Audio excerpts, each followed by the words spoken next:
Sending data. Actually, it sounds like Pinhead's cousin. Sorry? Pinhead from Hellraiser. We're on Facebook. What? Oh, Tetsuo the Iron Man? You said Eraserhead, and I'm like, oh, Pinhead. Oh, Eraserhead. No, Yes. Pinhead. YouTube. I was doing the... We're on Twitch. We are on everything. Woo-woo! We are on everything. Are you ready, Eric? Yes. Are you ready, Ian? I'm ready. Lovely. Except now I got Hellraiser quotes going through my head. Hit it. I made the intro. Welcome to Kilts and Culture. I am Rocky. This is Eric. Victorian England had a huge influence on the fashions and styles that were happening in Highland dress in Scotland. Tartan is Scotland's gift to the world, and it is your personal heritage story. Howdy do, boys and girls. Welcome to Kilts and Culture. I'm Rocky. This is Eric. Today, special treat. We have, aside from the fact... Oh, I'm going to break the thing. That's special treat is Rocky picking stuff off the floor. So, special treat. We're going to reshoot that. Wrap it up. Yep.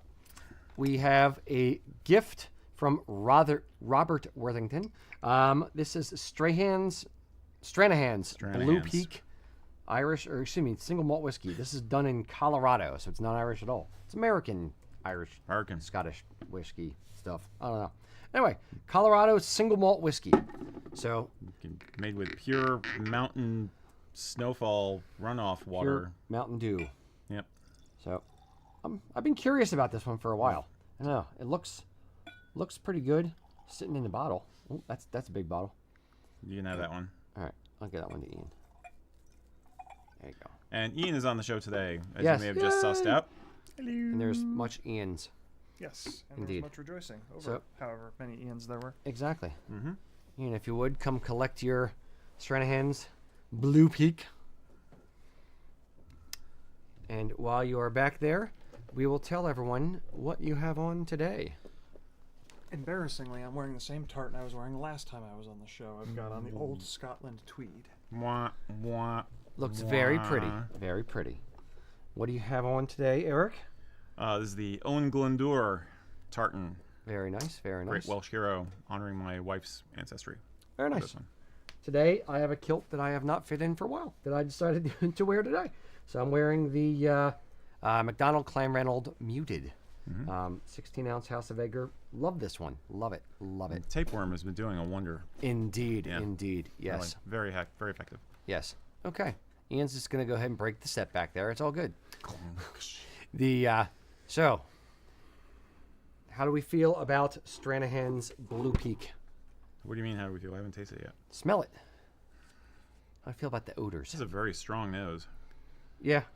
But honestly, it's been a while since we've done a single malt, isn't it? Yeah. I like this quite a bit. It smells great. The smell. Do you Yeah. guys want some notes on this? It's very fruity. Do we have smelly notes? We do. Odor Okay. notes? Before we even get to that, I'll say that it is an American single malt distilled at high altitude, aged in new American oak barrels, and Solera finished. A maturation process typically used in wine, resulting in a rich and mellow whiskey. Who knew What's a that you Solera? could finish whiskey in the back of a Toyota? I don't know what a Solera apparently is. Some guy in Very Colorado. uncomfortable place. That's a Volkswagen, my friend. I thought So- I thought Solera was just a name that Toyota made up. Oh, I don't know what it is. yeah. Who knows? So the nose is dried apricot, nutmeg, cinnamon toast, and hints of leather and light tobacco. Cinnamon toast. I get the tobacco and I get the apricot. I'm getting fruity. I don't know that I would I'm getting banana. pull out apricot specifically. I'm getting banana. Yeah, But not like real banana, like artificial banana. Like runts. like peanuts, like circus peanuts. Yeah. I'm definitely getting the leather and light tobacco. Like I kind of want this scent as a Kinda. cologne. I think this would be a really nice cologne. Okay, Larry, how many have you had You tonight? know, it's just my cologne, hon. I swear. Just put this in a little spritzer, and I'll just spray it on my neck a Guess little it's bit. I think it's leading the witness, but yeah. Okay. I'm getting the more like a dried apple and the banana for me. But I'm getting lightheaded by but I sniffing like so it. much. It is a lovely nose. It is Yeah. really it is the Yeah, yeah. nicest smelling booze I've had in a while. I would agree. It's Strong not like start. overpowering. Yeah. Okay. All right. Sip, sip.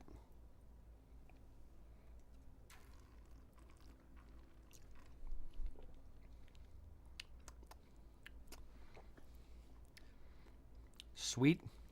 Sweet and a bit burning. A little peppery, yeah. Mm-hmm. Yeah, I'm getting peppery, like, top back of the mouth a little bit. So for the palate, we're looking at creamy butterscotch and brown sugar, Yep. baked apples with notes of cayenne and toasted oak.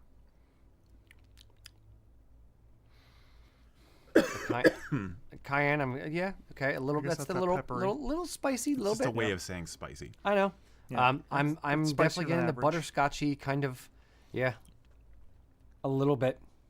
Feel it going down. And creamy, yeah, and that's the oak is the feeling going down for me. Really? Yeah, It's hot. it's not bad. It's not bad. And the finish is rich and mellow. Earthy malt gently fades into lingering spices. It's, I would say they have, for what you just read, they have the right amount of notes. Yes. I can taste almost everything you just described. Like, yep, it all makes sense. But it's not like they're gilding the lily. And Yeah. it's like, it's vanilla and this and Yeah. this and this and that. Like, it's the right amount of things, and I get it. I'm just impressed that I can't pick up on all those notes, but I get the vibe. Yeah. And it's just accurate I get for a sweet more change. than I It's get. actually accurate. Yeah. So truth in advertising for once. Now, You know? what was the point of the high altitude? Do any of us know? Like, is dude. it? I guess the boiling point would be different. I wonder how that affects the chemistry. I don't know how it would matter though. Maybe? I don't know. If you know out there in the interweb land, let us know in the comments. What does the high altitude have to do with, the distilling of whiskey? Marketing. Possibly nothing. Marketing. Yeah, it's It's not the altitude. It's how high the people at the factory are. it's true. It is Colorado. Yeah. Yes. Every keg's sealed at exactly 420, dude. I just got back from the shore, and I went to. I've never gone to Atlantic City as a beach town before, but speaking of marijuana, if I never smell cigarette and marijuana smoke on a beach again, it'll be too soon. Like the number of people smoking weed and not a great beach experience. If you don't smoke weed, if you do, then you have people to bum it off of. I don't know. Do you bum weed like you bum cigarettes? I don't know. If it's legal. I think it's a bit more personal. Yeah, fair. Okay. All right. All right. So how do we feel about it? Ian, how does this make you feel? I like this quite a bit. This is nice. I like the sweetness. I like that it's balanced with those peppery, those spicy, those hot alcoholic notes. This is real nice. I like this a lot. Mm-hmm. It's something different than I've normally had. Yeah. I'd agree with the Yeah. balance. I could probably do without the pepperiness. Mm. That's the only thing I'm going to critique it a little bit on the. I'd like to either back off or eliminate that, but everything else I'm down with. Mm-hmm. Yeah. Yeah, I agree. It's not so sweet that it feels like it's it needs to be a liqueur. Yeah. It's not cloying. Yeah. I think that's the word you want. Sure. I don't know what that means, but it's fine. It means it's so sweet you don't have to call it a liqueur. Fair. Nice. Okay. Any other thoughts on this before we give it a rating? Not really. It's tiny little bit of peatiness on the back on my throat now. It's Yeah, the it's legs the are oakiness. I can't tell if it's like extra Theirs. special or small. They're short, aren't they? No, it's like coating the inside of the glass because it's not like just running down immediately. It's actually like coating the inside. When I twist it around, it. it looks like it's like textured glass almost. Yep. Interesting. I don't know what that means. Must be from the altitude. I have no idea. Okay. All right, Ian, let's give it a rating. And I haven't even opened it up with water. This is just, flat. Okay. Rating 1 to 10. What do you get? Yeah. I wish I had like a list of what I'd rated things in the past because this is going to be up there. I don't know if it's better than the Oban 18 that we did, but this might be number Wow. 2. I'm going to call this a solid 8 out of 10. 8.0. Wow. 8.0. Novice type store, but that's Holy fine. cow. Yeah, this is interesting without Novice being like type you said. It's not like just another one of insert type here Yeah. that we've done before. Yeah. It's a nice. So it's I'm a enjoying nice this a lot. Blend of elements, you could say. Yeah. Yeah. Definitely reminds me of a Highland. Okay. You know. Yeah, or a space side, kind of like Maybe a lightish. space side. Yeah, but it's got more complexity than a space side. Okay. All right. What's your rating on it? I'll go 7.4. 7.4. Yeah, I do Strong like this. scores today. I do Strong like scores. this. Yeah. Yeah. I would go 7.6. It doesn't cross the threshold into I'm going to go out and buy it, but I would absolutely drink this. If someone was like, "Hey, here's 4 whiskeys," I'd be like, "Oh yeah, I'll take that one." Yeah, very nice.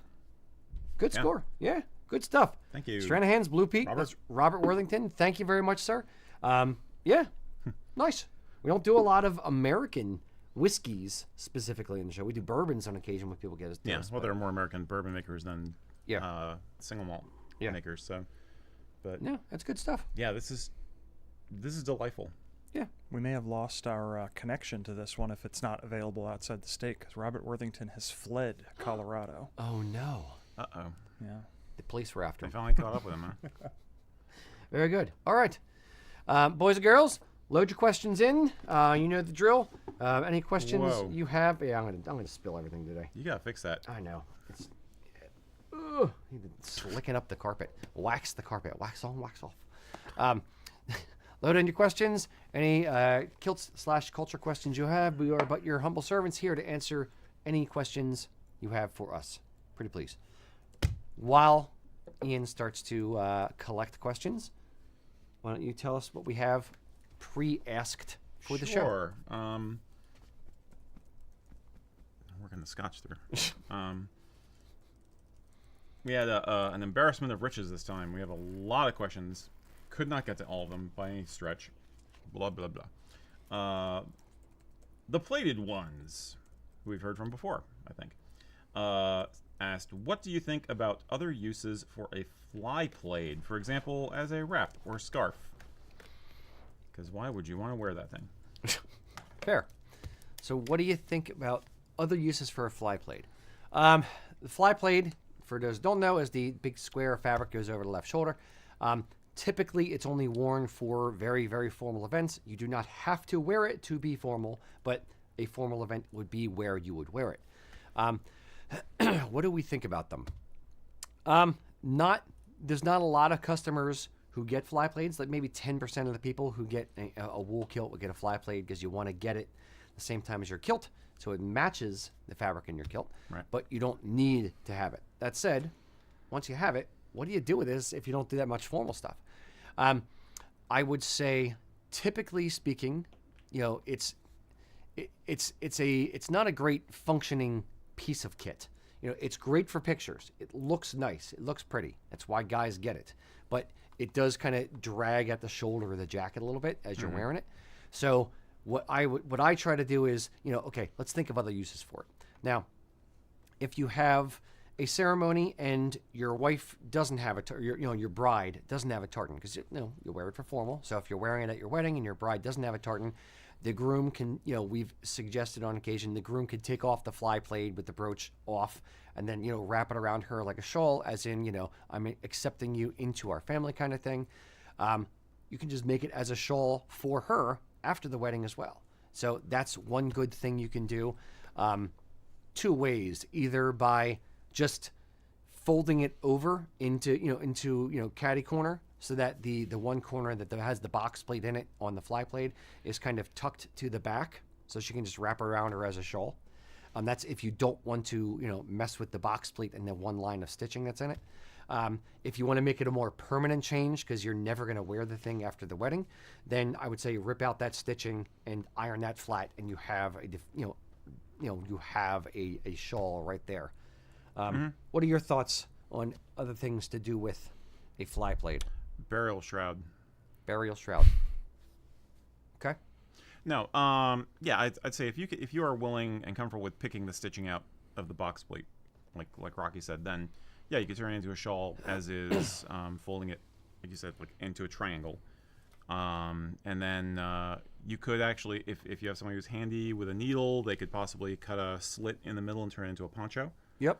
Just kind of like a Rwana or whatever, which is pretty popular for the gals these days. I know people who have used it as a throw. I know people who have used it as a wall hanging, like you put it up on the wall and then you put pictures on it, like crossed weapons, clan design stuff, or family pictures. Kind of use it as an art piece in your home.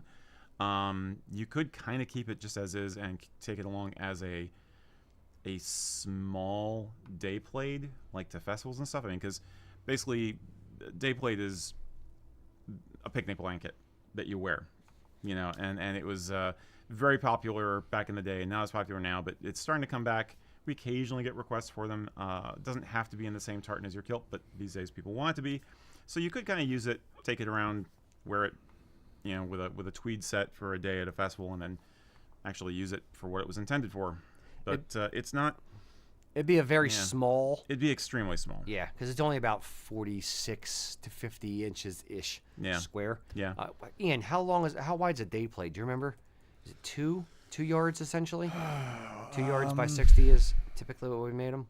I don't recall. Okay. It's supposed to be big enough for you and one other person, ideally. Yeah. So the other thing you could do would potentially be just as a big square of cloth would be if you have a circular kitchen table, you could use it as a tablecloth on the table. Yeah. If you've used it for your wedding and you don't want to use it anymore, another thing that you could do is one thing that we did, my wife and I did. We did it differently. We didn't use it with the fabric, but it would be cool to use with fabric, is make a shadow box display of your wedding stuff for your home. So think of it this way. If you took the day plaid, now you got me saying it. If you took the fly plaid fabric and wrapped it around the back of the flat part in the back of a box, a shadow box, you could put like her flowers on there, or corsage on there, or whatever. You could put, the invitation to the wedding, maybe the menu.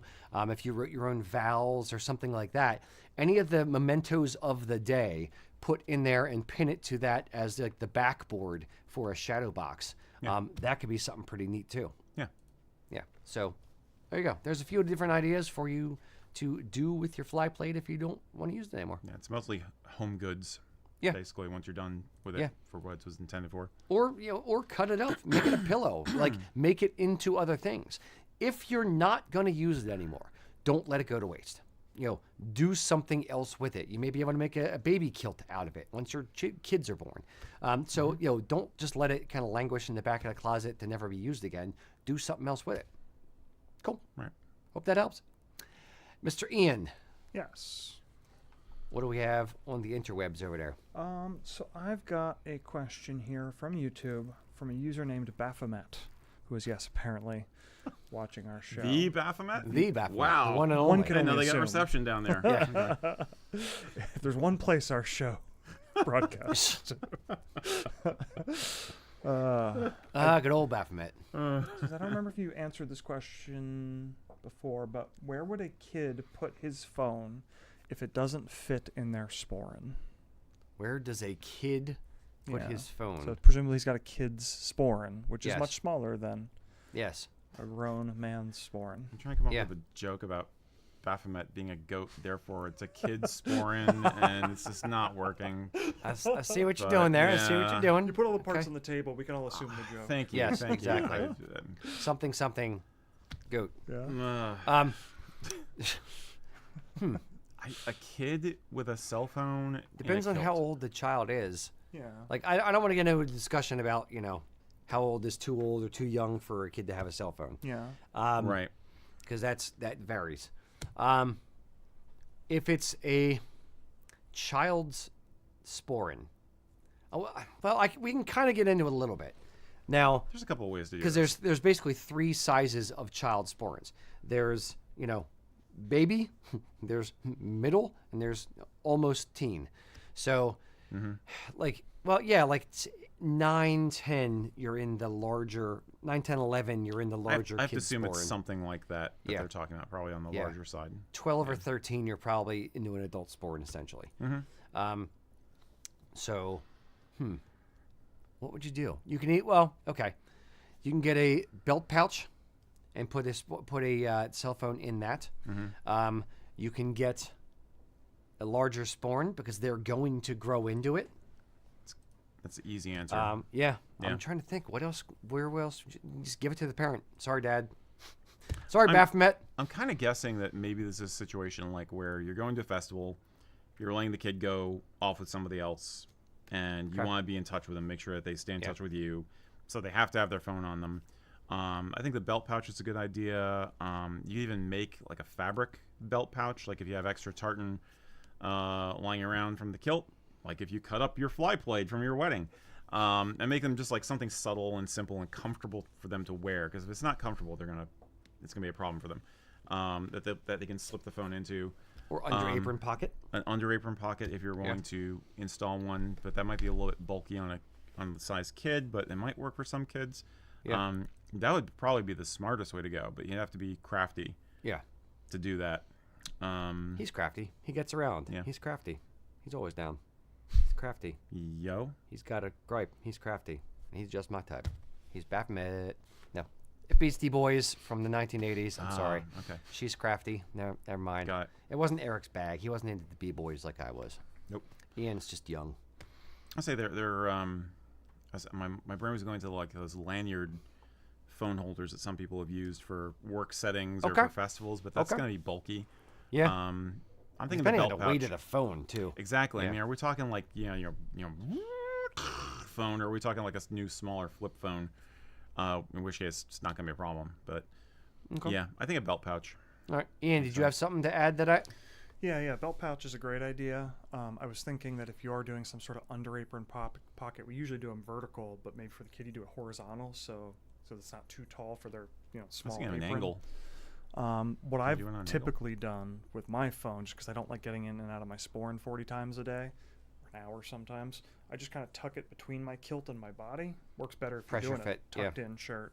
I Yeah, don't know if it's going to work for your we're kid. We're talking about a kid. Yeah. Yeah, It depends and on if the Their kid. phone's going to disappear. If they're active, if they're moving, if they're climbing the monkey bars at the playground, whatever they're doing. I think we have to assume it's going to, It's just trying to throw out another idea. If it's a teenager and they're in the, they're part of a band that's marching, it might be a little bit different story. So it's an option, maybe not a great one for everybody though. Yeah, fair. Makes sense. Cool. Hope that helps. All right, Eric. My turn? Yes. Wow, we're just ripping through them here. Yeah. Okay. I need my reading glasses. This is interesting. This is when Rednax 581. Sounds like a element in some kind of space weapon. Okay. Anyway, what are I gotta resist the temptation to make a joke every single time. Okay, what are your thoughts on? Why stop now? Don't tempt me.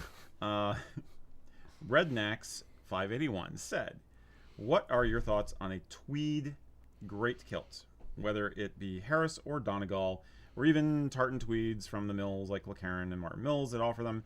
Do you think that a tweed kilt like this would be warmer and more hard wearing for hunting, camping, hiking, etc.?" Okay. Making a kilt out of tweed. A great kilt out of tweed. A great kilt out of tweed. Would it be more hard wearing? Fill in more. It really depends on the tweed. I think you could do it. Eric and I had, since this was one of the preloaded ones, Eric asked me if it's, hey, are the tweed, like Eric's more, you've seen more of the LeCarron tweeds, which like you have on here is a little softer, versus some of the harder wearing, like outerwear type tweeds. So, suit jacket type tweed versus outerwear type tweeds. There are different levels of hardness. I'm not going to say hardness, but like, durability. Yeah, stiffness. Yeah, stiffness, durability, hardness versus softness. Tightness of weave. Tightness of weave, exactly. So some of the tweeds from LeCarron for their tweed jackets and things like that, no, I wouldn't necessarily wear. But like the tweed that Ian has on for his kilt, it's a very, very hard wearing tweed. There's some tweeds from the Isle Mill. There's some tweeds from Batley's has some tweeds. There's a bunch of different tweeds. So there's like suiting jacket type fabrics versus tweed outerwear, walking through the brush, on a grouse hunt. Yep. I was about to say grouse hunting. Yep. Yeah. So something a little bit more towards that end of it, yes, I think could work well. Yeah. Now it's going to be heavy. Right. And it's going to be stiff, reasonably stiff, compared to like 13 ounce or, like House of Edgar cloth or something like that. Could it work? Sure. It really depends on the tweed, and the coloring and the pattern and that kind of stuff.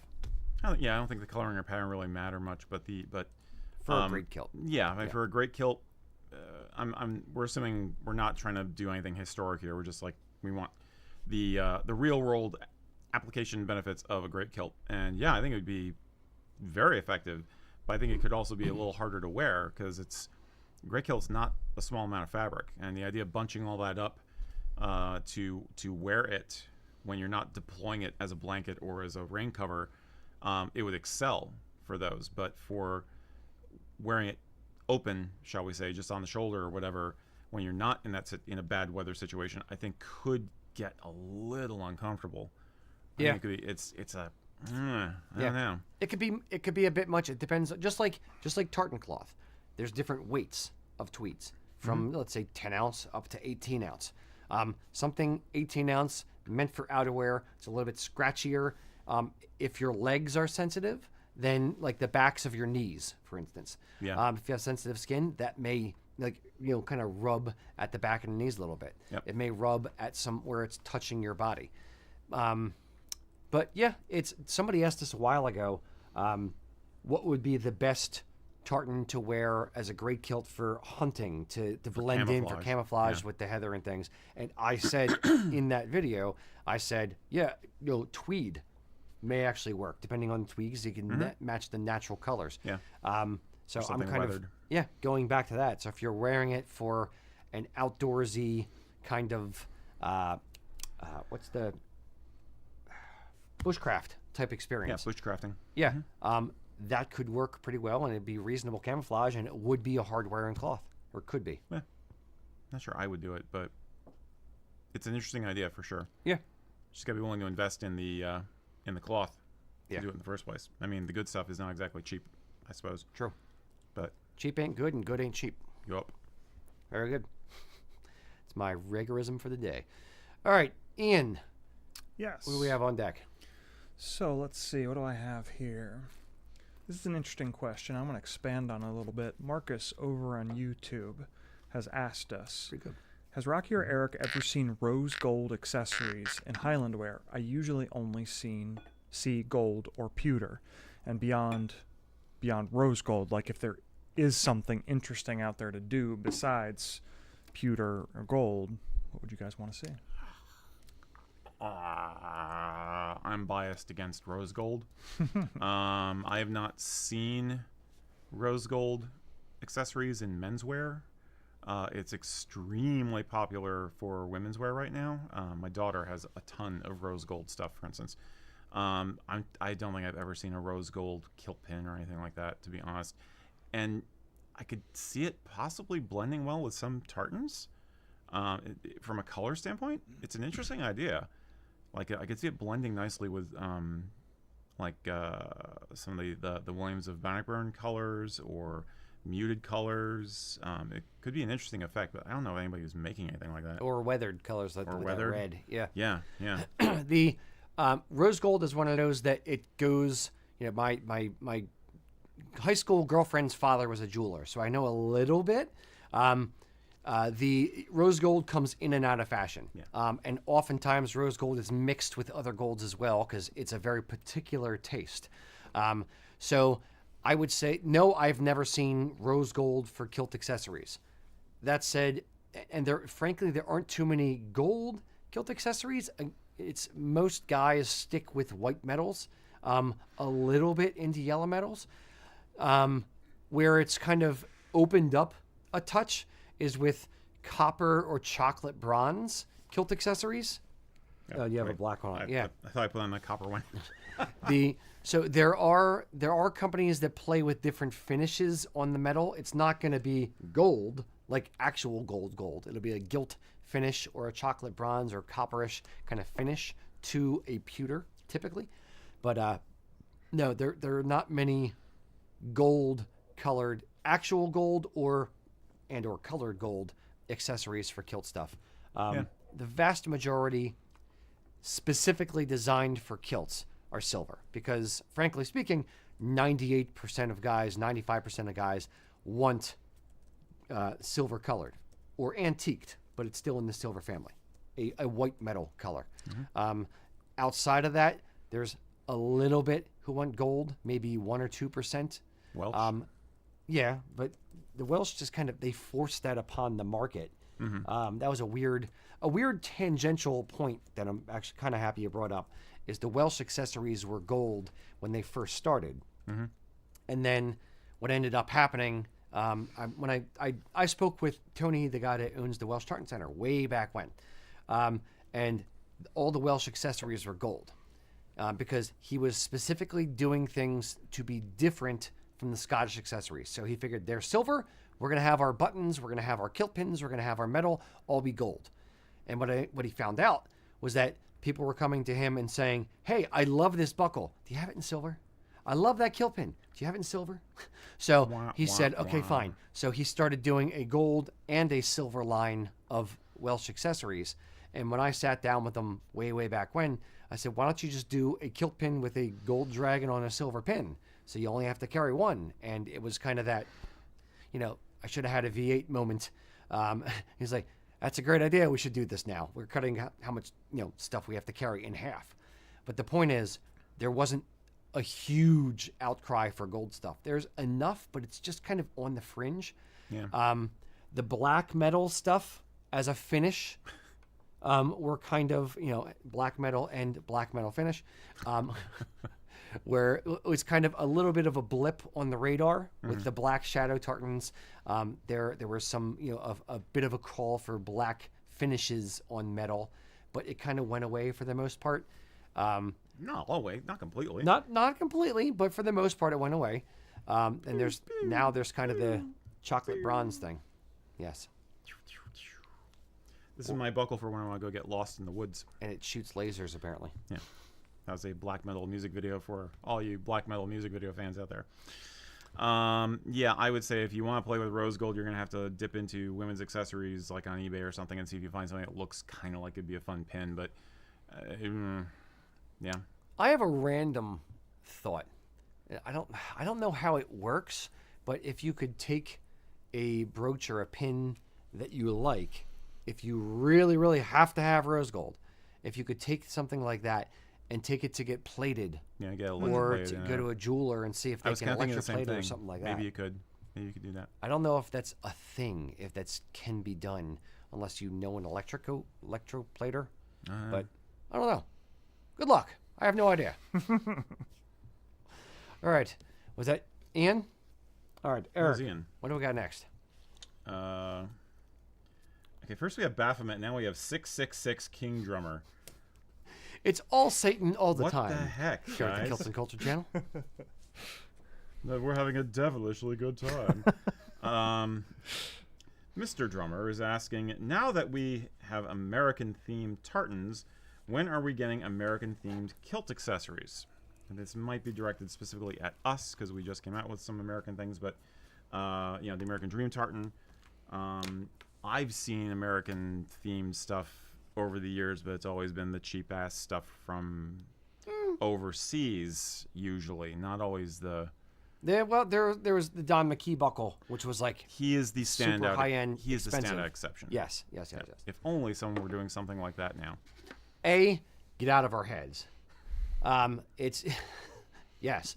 I've been toying around with an American-themed buckle and an American-themed kilt pin for years. I think it's safe to say. Yep. So it is something that we're planning on doing.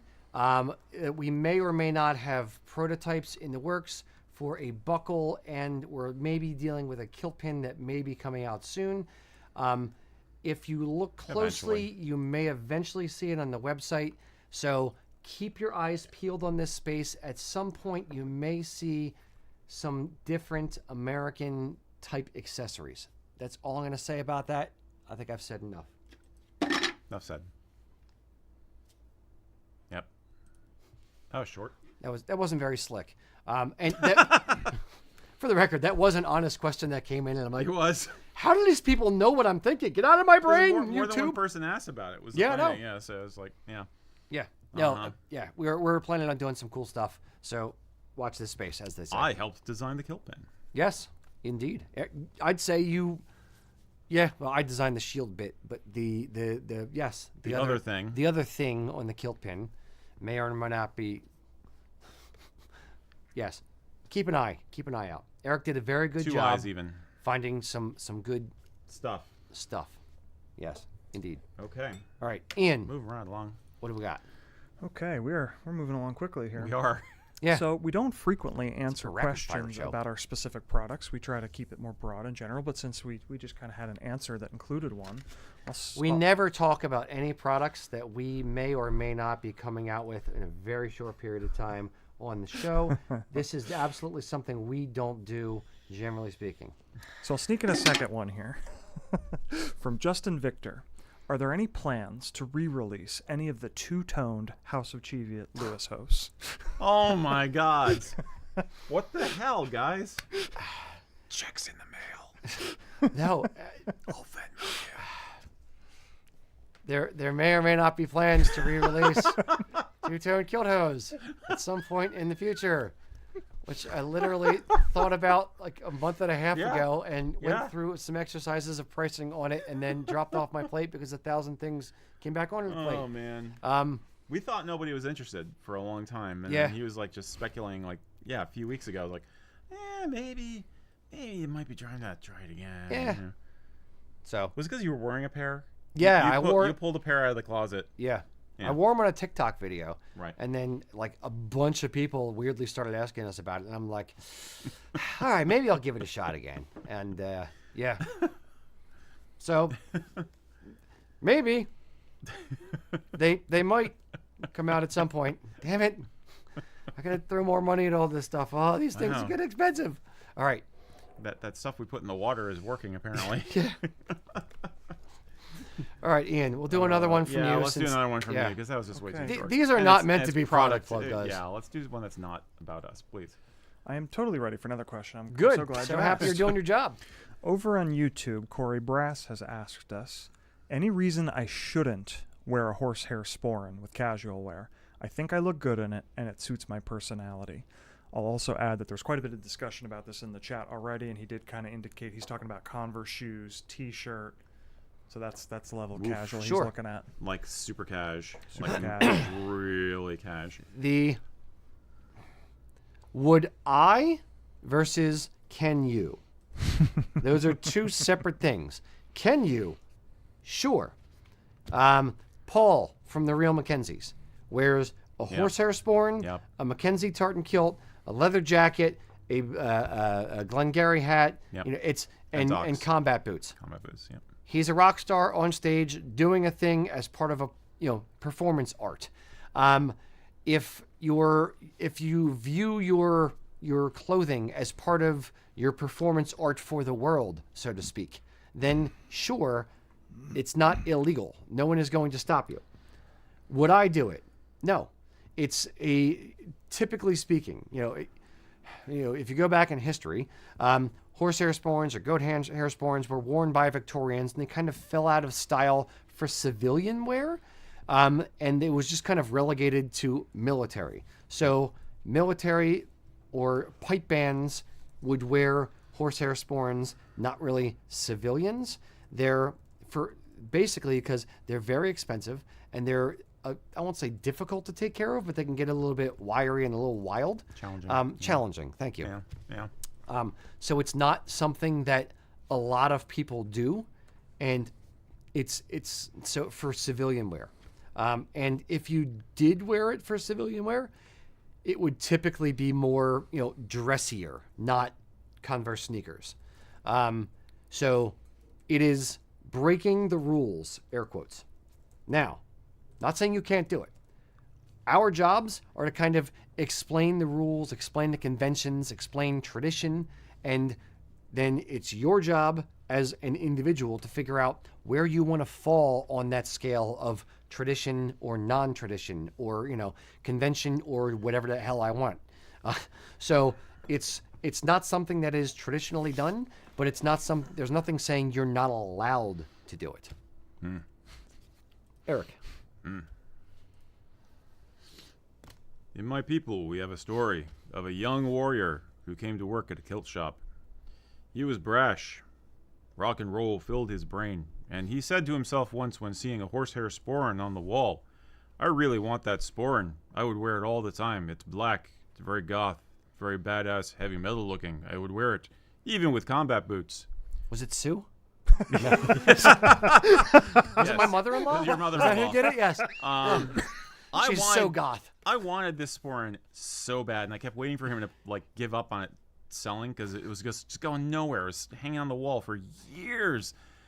And finally, like I think like right on the verge of me either saying I'll save up the money and I'll buy it, or you deciding, yeah, let's put it on clearance, get the hell out of here. Somebody bought the freaking thing, so I missed my chance. Would I do it now? Probably not.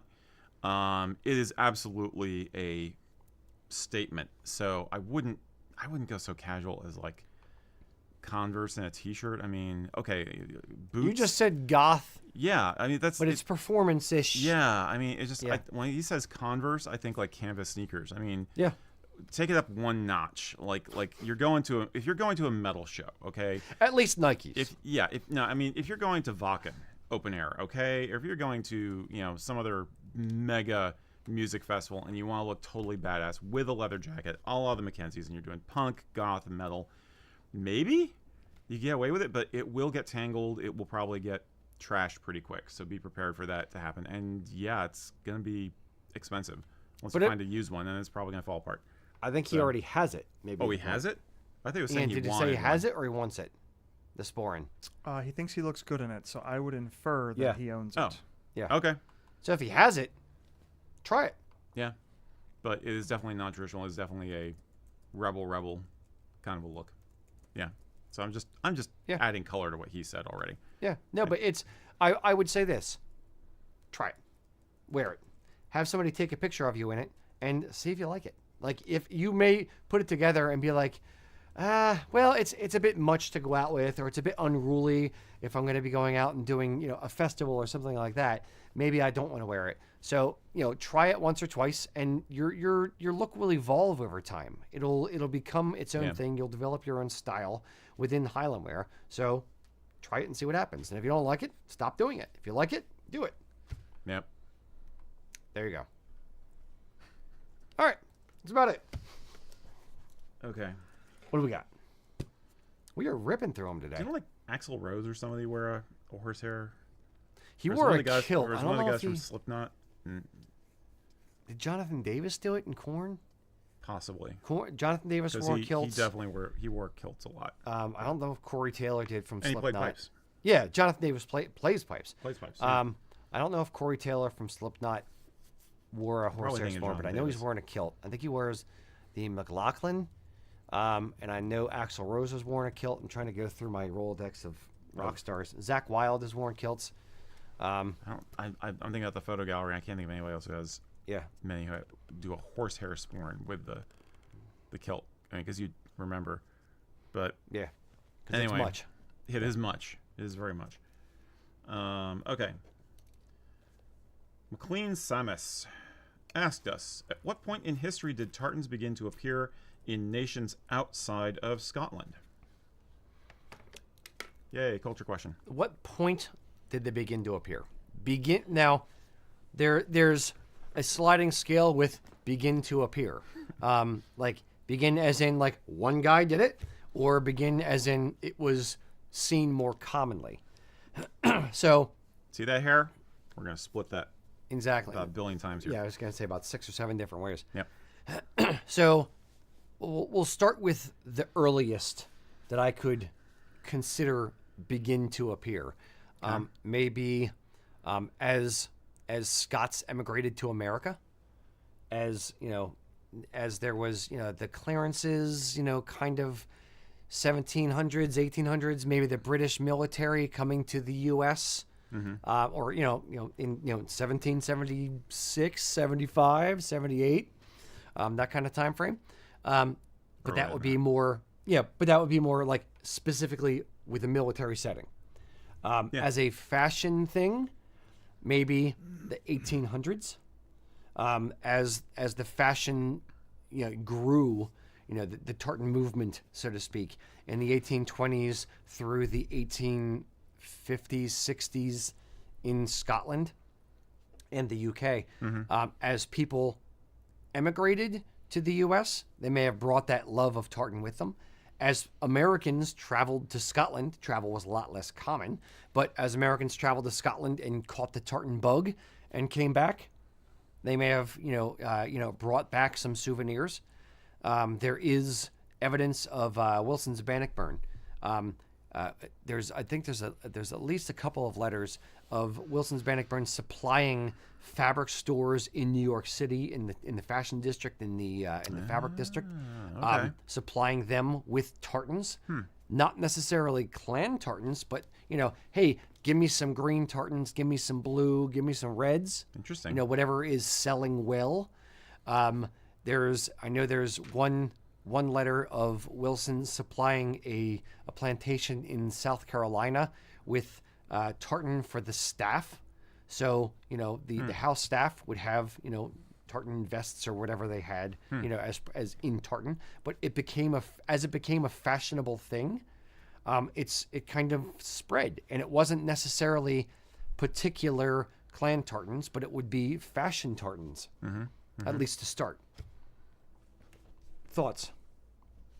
What? Exactly. I've bored him to tears. Yeah, no, I mean it's fine because it kind of talked. The way to tease it would be to say, well, they came into Scotland first before they left Scotland. We can talk about all the early history, pre-17th century stuff. I mean, and you're talking tartan as we think of it now, or you're talking like checky fabric, like the ancient Celtic tribal peoples wore, but all that crap aside, or Chinese mummies, yeah, not a lot of them made it to Scotland. So, but I think there's two phases to it. There's getting popular in the UK outside of Scotland, and that's absolutely because of the everything that happened post prescriptions. So the military, and then the tartan craze and all that kind of stuff. And then there's, as you already said, the immigration phase, the diaspora picking up steam in the 18th and 19th century, especially early 19th century. I think that's probably the earliest and best examples. And yeah, if you're talking about tartan in general, then it's going to be like you said, it's people just picking up on, oh, this is that cool, durable, neat looking fabric from Scotland, as opposed to this is a clan tartan. I want my clan tartan. In terms of clan tartans, it's going to be with the rise of international clan societies or Scottish societies in other parts of the world, in other parts of the British Empire, or U.S. U.S. was part of it for a while. Yeah. But deciding we want to have tartan as part of our regalia, as part of the society, and then people deciding to wear their clan tartan. So it's been I think it was a trickle that became a steady stream. I'd be curious. Now, individuals and families always have their own family lore and their own family stories and where they came from and that kind of thing. And I don't know the answer to this, I'm just posing an open-ended question. When do we think Americans really started embracing it, or have we always embraced it? The Scottishness, the Irishness of our own history. Meaning that's complicated. I know it is. Because I think it's always kind of been there at minimum as an undercurrent of American life, and the pockets of culture and wanting to bring it with you, which feeds into the salad bowl type mentality, and the melting pot thing. But it's very much always been there, and those Americans or Canadians or Germans or Australians who have Scottish lineage would want to incorporate that in some way, and tartan being a physical, visible, visceral thing where they can actually be like, oh, this is our family tartan. That obviously would be, after the 1820s and 30s. Yeah, I think that's after the Victorian became more of a thing. The concept of clan tartans really took hold. But has it gone away? Has it always been there? Has it gone away and come back? Like, has it ebbed and flowed? I think Matt uncovered an interesting point of trivia about Canadians, which I don't know if it has a bearing on this. Does that have a bearing on this? We're talking about Canadians the other day. Not really. Okay. Never mind. Matt doesn't cut exist. that from the final video. Exactly. There's something that was in my mind. I think there were other aspects of Scottishness that were far more important to early settlers in America than tartan. If you had a woman of the household in a colonial American farmstead weaving something and then choosing to dye it into a tartan pattern, there may be examples of that out there. I don't know. I've never looked. But it was definitely not a clan thing. It was not a family thing. What was most important was religion. After that was language. Music. Yeah, and music. You have a strong tendency with the first phases of the Scottish diaspora coming to North America, of them getting here a little later than say the English and the Welsh and even the Germans And the Irish. and going into not as much the Irish, but Okay. but going further inland. Okay, this is why Appalachia became the culture that it has, because what you had happening, especially down south, was a lot of these Scottish settlers wanting to go someplace where they felt safe and isolated, and so they tended to go towards hard to reach areas like the mountains, where they felt like they had literally had physical boundaries between them and other populations, because they were so traumatized by the going way back to the 45. You had survivors of the 45, and then you had survivors of the clearances, and they just wanted to be left the fuck alone. So they moved into the mountains. They isolated themselves as much as they could for security reasons. What they held on to in terms of their heritage was their religion, like I said, Presbyterianism, Protestantism, and in a lot of cases the language, and absolutely the music. So I think Tartan may have ridden along with that to some degree. It's not something I've looked into. I don't know how much of a historical or archaeological trail there is for that. I think the clan tartan thing, or tartan in general, probably became much more common later on, and was after this country was much more settled, and people were integrating more freely, and you had more of a middle class, and you started to be able to have the luxury of thinking not so much in survival terms as in identity terms, because yes, I'm a middle class American, but what are my roots? And how can I be myself even when Yep. Does that make sense? No, it does. Yeah. You go up the pyramid from shelter, shelter, food, and then you start exploring other things. Yeah. Once you're secure in those things, then you can go into the non-necessities. Yeah. Yes, 100%. And I would say it's probably more. It probably came less from the heritage angle and more from the fashion angle. So I'm thinking about like plaid shirts even. Yeah. Once you start getting into just generic, it's a fun pattern, and you take the meaning out of it, and you're just looking at it as a fashion thing. That's where it has a bigger chance for a bigger wave. Now the heritage obviously and the meaning of it obviously has a very, very, it's imbued in it from clan tartans, and it's imbued in it for other things.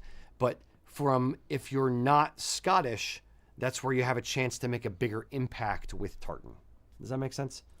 Kinda. Yeah. I think so. Yep. So yes, through interesting. fashion, through people just wanting something, a pretty checked cloth, if you will, and not worrying about the symbolism, that's where it has the chance to make a bigger impact versus if it's Irish, Puerto Rican, Italian, blah, blah, blah, all of the ethnicities in the diaspora who want just a pretty cloth, and they happen to like tartan, they're not going to be hanging their proverbial hat on a hook of heritage. But for those with Scottish lineage, 100% they're hanging their hat on that hook. So it means something different. Some of them are just using it as a pretty plaything, and others are hooking it to the heritage angle. Yeah. Now I want to talk to Mac about Lindsay Woolsey shirts and gingham and calico shirts in the 19th century, because another reason why some of those patterns became popular with like working class people and outdoor people is because it just doesn't show dirt as well. Yeah, you can hide stuff in it. It's a lot. Absolutely. It takes a beating, keeps on ticking. I don't know. But So close. that's a So close. really cool topic, and I'd like to look into it more. Timex I love watches. that. Yeah, Timex tartans. Yes. Mac Timex. Indeed. Yep. Absolutely. Hope you like the Shaggy Dog there, but that was cool. Indeed. Yeah. All right. Ian, Yes. what do we got? Got a question here from Stray Cat 1674, Again. which I assume is the year they were born. Of course. No, that's just how long he's been posting. He's been posting to Facebook or YouTube or whatever Number of since that posts. year. Right. Do you think, and this is a question about trends, do you think that the future of standard kilt wear will be the kilt worn at the hips instead of at the true waist? No. No. Nice question. Yep. No, it's there are some aspects of wearing a kilt that transcend time. So, worn to the knee and worn, at the natural waist, which is above the belly button. Those are the two things, and tartan. Those are the three things for kilt wear that will always be, in my, not so humble opinion. Whenever you're looking at fashions, they always have to draw from the well of tradition. If it evolves too much, it becomes a whole different thing. If it doesn't evolve at all, it eventually dies. So you need fashion to play with it, but the fashion is always drawing on the well of tradition, and that will always be there. There will always be the traditionalists, the stalwarts, the people who, the torchbearers of the tradition, and then there will always be on the other end, people who just play with it and do something different. So, but the traditionalists are needed. That is what you will always draw from, because once it goes too far and the traditionalists go away, then it's a whole different thing, and it's no longer the tradition. Does that make sense? Yeah, man. Exactly. Yeah. Do you have something to say? I can wait. That was just general thing for later. He does that when he wants us to call on him. Right. That's why I was confused. Not in the moment. All that aside, I would say that from personal experience, I think that a higher waist kilt will always be the standard because it just looks better. Now, if you have a round belly, your mileage may vary, but I started off with utility kilts, and one of the things I didn't like about them, and which a lot of people criticized them for over the years, was the fact that it's on the hips, and that can be unflattering for a lot of guys. It tends to sag down, looks kind of like dumpy jeans right there around your hips, and then it goes as this kind of flat, lifeless shape, very boxy shape of a kilt. And can I finish before you interrupt? I didn't interrupt. But you went like you were about to say something. I made a mouth noise. It's a very telling mouth. I opened my noise. I opened my mouth. Open your noise. Mom and Dad are fighting again. So damn it! I can't work under these conditions. Sorry for blowing out your headphones there, Patrick. I'm holding it so I have a screen cap to play with later. Okay. Let me try again. Utility kilts are awesome. They're comfortable. They're functional, but they're not as aesthetically pleasing. Shut up. I'm done. Find another number two. I'm done. I realized at some point when I wanted to look good wearing a kilt that the key was that what I always say is the hourglass effect. A traditional kilt on a male torso forms an hourglass shape from the shoulder blades to the waistline and then out to the bottom hem of the kilt. And it can accentuate your shoulders and just make you look more manly. Utility kilts, it's more like shoulder blades down, or worse, shoulder blades down, belly, kilt undercutting the belly. It's just not as good. So I think that something that holds you in, helps you keep your shape, and just divides you in half at the true waist is always going to look better. So from that standpoint alone, aesthetics alone, trad kilts will always be around. Wash day. Yeah, no, I agree. It's worn that high, it does look better. If you are going to wear logistically speaking, if you're wearing a kilt belt, which is a 2 1/4 inch belt, big honkin' buckle, and sporran, and you're trying to wear all of that at the jeans waist, it's too many things in too close proximity, and you end up bunching up too much down there, or things like they get in the way, so it won't look or feel as good being worn down lower. And I don't know if it would be I think it would be uncomfortable wearing a wide belt, like a 2¼ 2½ inch belt on the jeans waist. This wouldn't work. Yeah. Yeah, it would wind up riding up above your hip bone. Yeah. Yeah, and you get even more of a Dunlop effect, or, you know, now utility kilts are usually cut a little longer. Well, he didn't specify utility kilt. I'm going back to personal experience. I know guys who do this. You'll wear a traditional kilt belt with a utility kilt, and depending on what your torso is like, it can look okay, but it's doing that same thing. It's pushing it up to get a more even division. Yeah. In top and bottom half. So. Yeah. No, I agree. Even when I wore my utility kilts or whatever, I wore them up a little bit higher. It felt more comfortable in a weird way. I guess I had one that I would wear lower, but it wasn't. But I wasn't wearing a Sporran with it and all the rest of it. If you're trying to wear a Sporran and a belt with a kilt, then I would say either you're going to have to compromise on a thinner belt and then a Sporran, like a jeans belt. Yeah. Or it's not going to be as comfortable. So, no, I don't think it'll be a thing. It's not a thing. Don't make it a thing. I'm also probably biased because I freaking hate hip hugger jeans. And most of the women I know hate hip hugger jeans too. I'm just like. But come on, Eric. When you wear those low-rise jeans, it shows off your tramp stamp so spectacularly. Yep. I'm sorry for that visual, Adam. I absolutely want no photoshopping. Yes, I want a Photoshop of Eric with the tramp stamp. Yes. Do I get to say what the tramp stamp is? Sure. I can tell you guys what my favorite tramp stamp is, but I don't think it's appropriate for the show. It's extremely funny. I don't. But I'm not going to use it for this show. It's not appropriate because I have some standards. Most of what we do on the show isn't appropriate for the show. Oh, you have no idea. Fair. Anyway. Okay. Let's move on, shall we? Please move on. All right. Oh, Eric, wait. Yeah. What do we have next? Okay. Something more civilized. And I am sorry for everyone out there for putting the thought of Eric in low-rise jeans with a tramp stamp in your heads. Meanwhile, back up out of the gutter, Jason McClellan had a comment and a question. With most venues, like sports and music venues, adopting restrictive bag rules, and typical Sporrans, meanwhile, exceeding those minimum size requirements, what do you think about either foregoing the Sporran, gasp, and therefore losing out on an essential part of Highland wear, or going with something like a mini Sporran, or to complete the outfit, just to complete the outfit, even though it's not that useful, or just go with no Sporran at all? Would an undersized Sporran that meets the regulations look ridiculous, or is it a logical idea, or do you just wear pants? How do you get a Sporran past security in this day and age? Yeah. First, I would check with the individual venue to verify what size bag you're allowed to wear.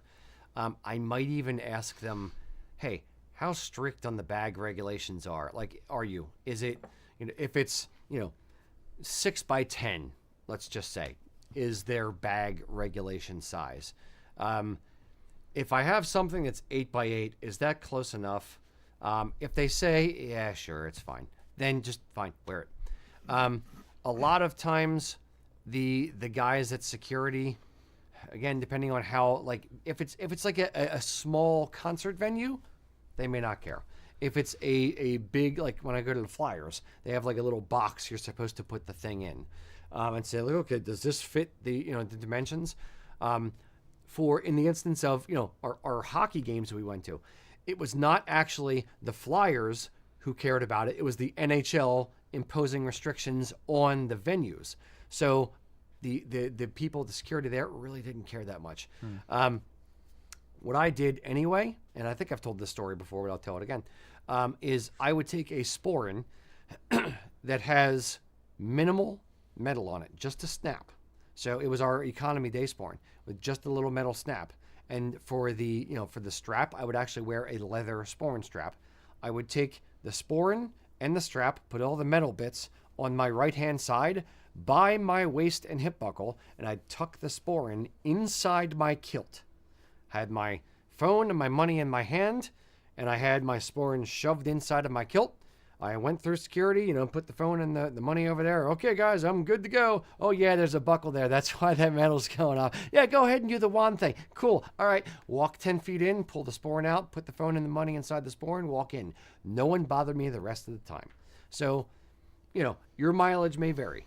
That said, it's not, I wouldn't necessarily wear a smaller Sporran with the kilt. I think that might look weird.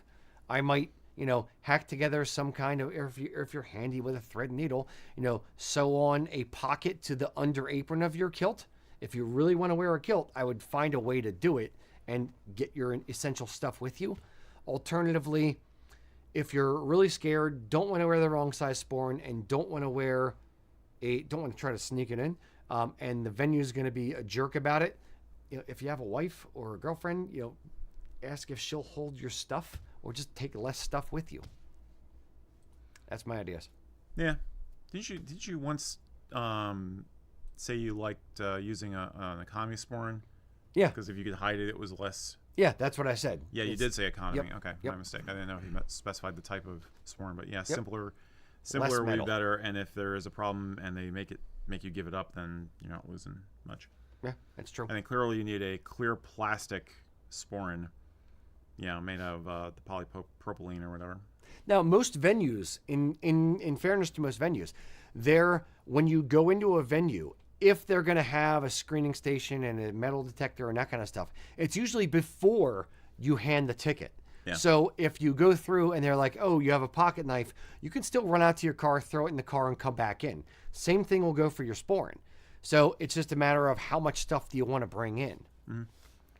Yeah, I tend to go minimal stuff for a venue like that anyway. Yeah. It's like just the key fob for my car, not all of my keys, just the electronic key fob I need, wallet or a credit card, ID. That's it. Yeah. You can and phone. Yeah, so you can minimalize quite a bit if you need to.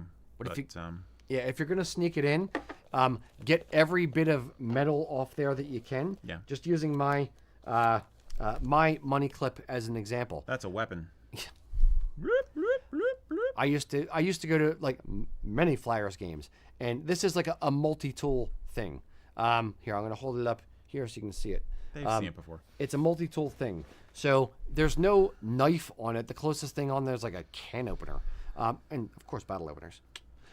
But when I came in with this one time, they were like, no, you're not allowed in there with this. And I literally said, I have come into this venue with this specific money clip literally 40 times. You have never stopped me before.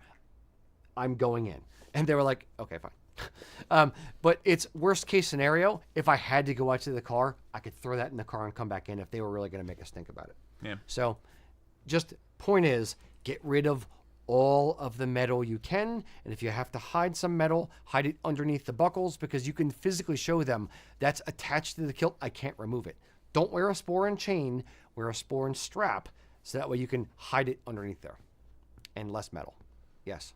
Yep. Less metal, but more metal. There you go. Just for you. Breaking the law. Indeed. Yeah. All right. Juice Priest never said yeah. That was mine. Okay. Ian, what do we got next? Yeah. Oh. So Before we go next.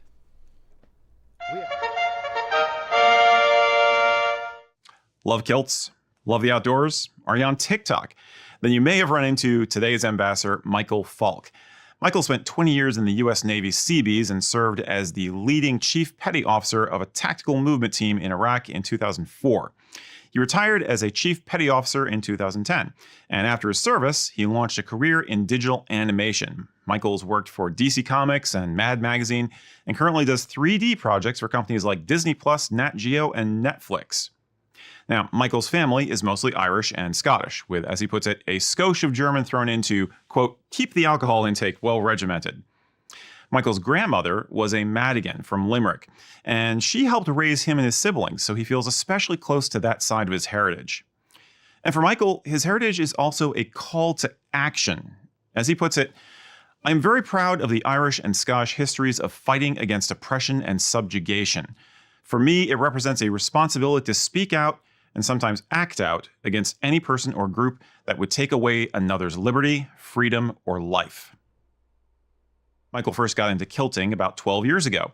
His son was a Cub Scout, and he was the pack leader. And then one weekend, one of the parents showed up for a camping event wearing a utility kilt, and Michael basically fell in love and ordered his own the very following Monday. He used to wear them solely for the weekends until the pandemic hit. Then Michael were working remotely, like many of us, and he says that even though people couldn't see him from the chest down, he felt oddly unprofessional attending Zoom meetings in his underwear. So he took to wearing a kilt every day, and he hasn't quit. Michael feels there are many positive aspects to wearing a kilt, but what he enjoys the most is the comfort and how the kilt can improve your social life. As he puts it, wearing a kilt is a fantastic icebreaker and conversation starter, and seems to make social interaction much easier and more fun. As mentioned, Michael is an active and, in my opinion, really fun TikToker. He basically documents and shares his love of adventure and the great outdoors. In his videos, you get to see Michael doing everything from overlanding and wilderness survival to cooking, and best of all, making new friends everywhere he goes. Michael's Jeep is outfitted for overlanding, and he basically takes it everywhere. He's lived for months at a time in the wilderness, for instance, on top of a snow-capped mountain or on a serene Mexican beach. He's currently planning an overlanding adventure in Europe, and I also understand he might be getting into Highland athletics.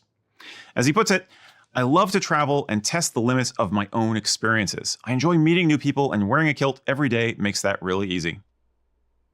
Michael's TikTok content has attracted both experienced and novice kilt admirers, as well as other adventurous souls, and he tries to be super supportive at every turn. His key advice? Find your tribe.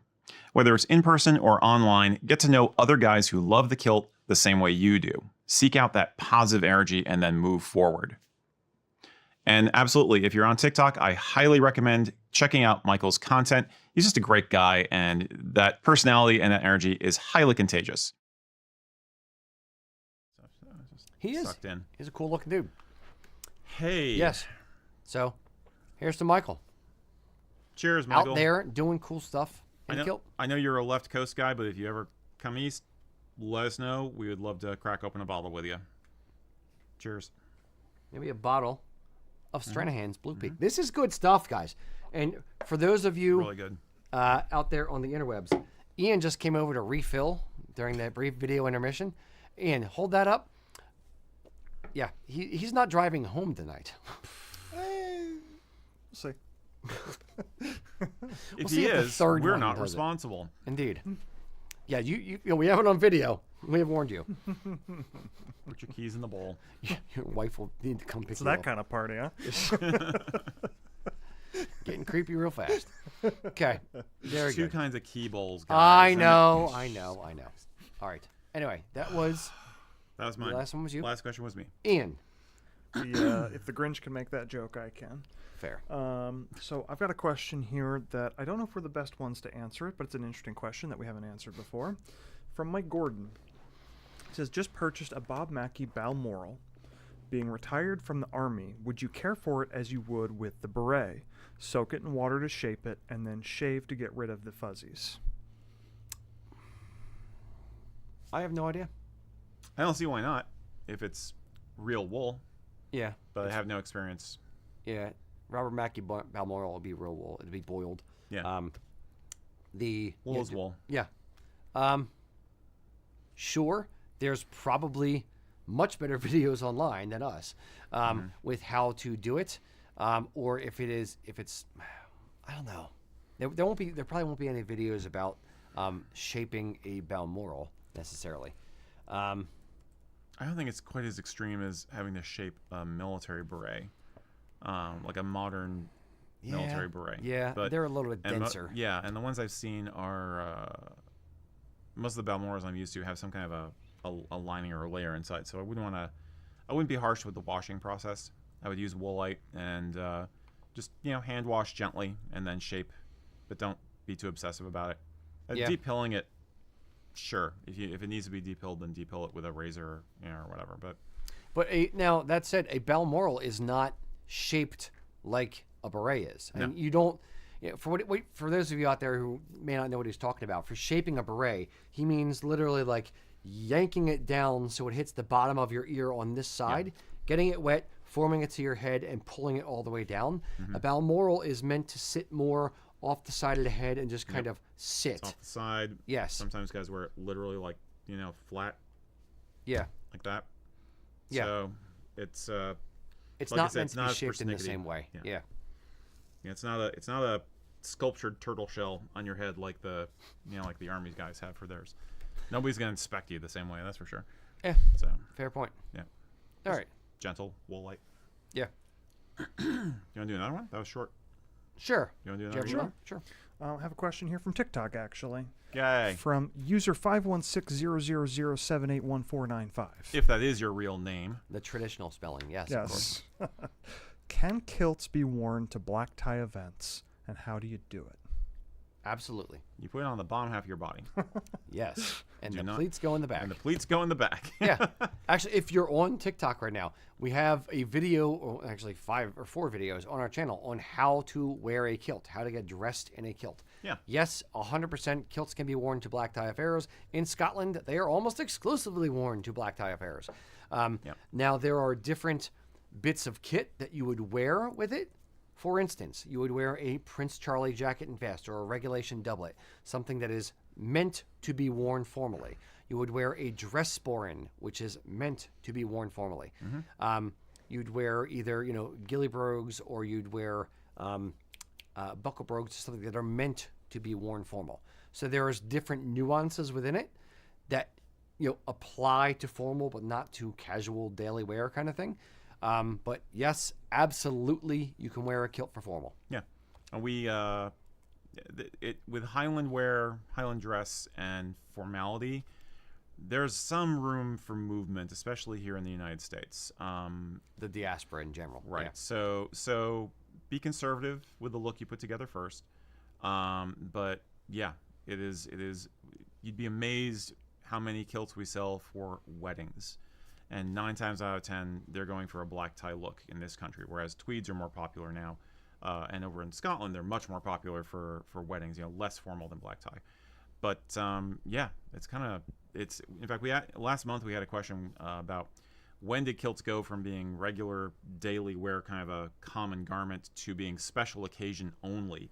I don't think that the independent clip of that is live on YouTube yet, but it will be.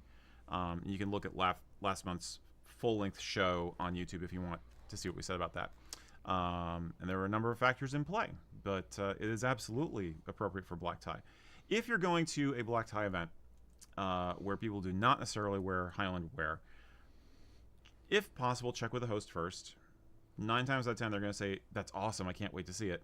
But you want to be polite. You want to be, discreet, and make sure you're not going to be upsetting the vibe somehow, and having Granny clutching her pearls for some reason. It's unlikely in this day and age, but just good etiquette. Say, "Hey, I'd like to wear a kilt for this."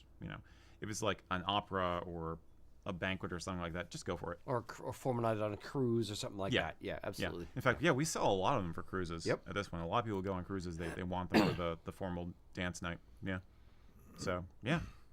Yeah. And now there's different levels of formal, and I'm using air quotes because there's really like black tie affairs, and then there's what most people nowadays, and I'm like Scotland and the rest of the world, call formal or dressy, is more like smart day wear, like you alluded, like tweed jacket and vest and that kind of thing. So when you say formal, if you mean you're going to a wedding and you want to wear a kilt and everyone else there is going to be in suits, or they're going to be in like dress jackets, or maybe like a nice shirt and tie, then you could probably just wear a tweed and be fine.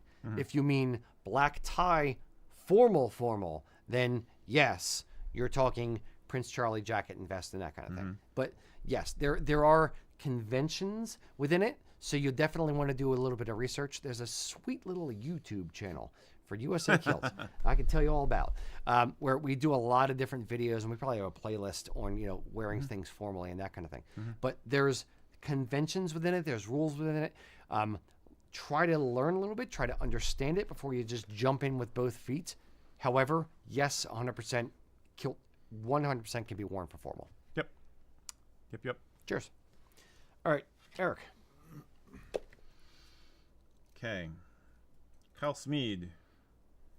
Asked Hal interesting. Mead or Hal Smeed? Kyle. Smeed, Oh, Smeed, Kyle Smeed. Smeed. Kyle. What's up, Kyle Smeed. Kyle says members of his local Scottish society wear signet rings with their clan crest on them. And he's wondering, does this mean that signet rings are a part of Scots historical clothing? Are they part of clan regalia, or are they just a piece of bling like they can be for other guys? Yeah. Is there anything particularly Scottish about signet rings or clan crest signet rings? No, it's anything particular about it. Is it part of Highland wear? No. It's a historical artifact, if you will. You know, people wanting to, seal envelopes to make sure that that this is from me and here's my wax seal and blah blah blah. Right. That's how it kind of started. It's still kind of a thing, but it's very much a throwback to that. I don't know many guys actually sealing envelopes with wax seals and their own signet rings. So now it's more of a fashion statement than anything, just like any jewelry would be. So is it part of Highland wear? No. Can you wear it? Sure. Yeah, you could if it's fun. If a local society is doing it, they're either doing it because somebody thought it was a bright idea and everybody else copied them because it seemed like fun, or they're using it as kind of a special signifier of members of the group, like they're kind of aping the Masons in a way because they often use the signet ring, or they're doing something like that. But they're just like, hey, let's all be cool. Let's have matching decoder rings. I'm a little flippant there. I apologize, but yeah, it's not traditional, really.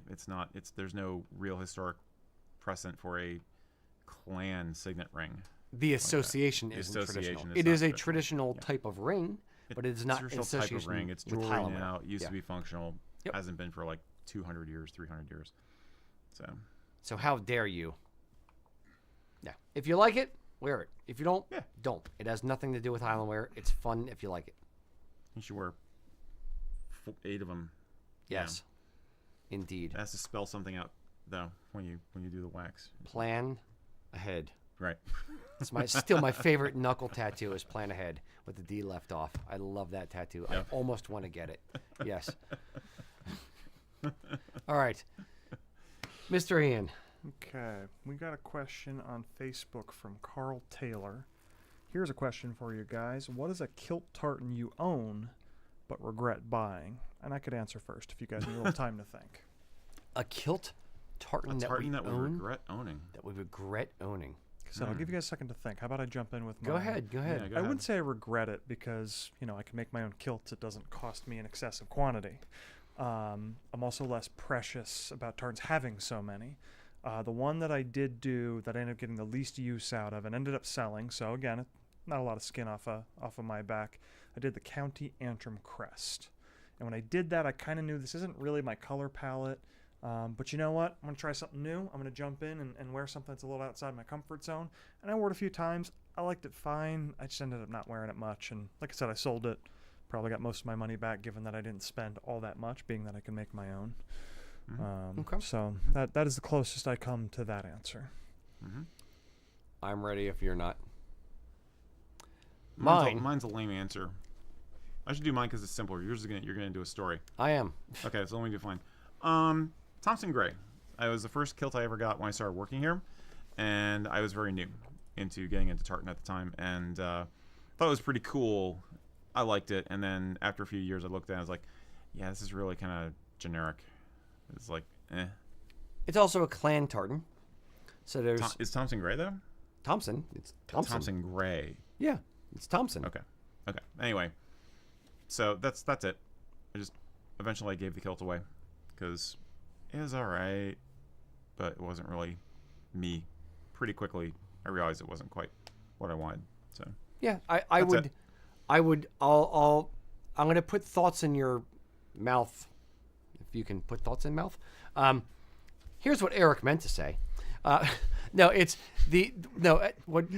have a real answer, and then I have an actual single answer, and then I have my other generic-y kind of answer. When I first started wearing kilts, there was a couple tartans that clan tartans that I would wear that I didn't have an association with, and as I evolved in kilt wearing, I kind of was like, this one doesn't mean anything to me, so I didn't care about it as much because it was a clan tartan that I liked the look of, and I did it for myself and I had it and I wore it. Then I'm like, yeah, but it's not one that I, felt a special, pull towards. Like it didn't speak to my soul.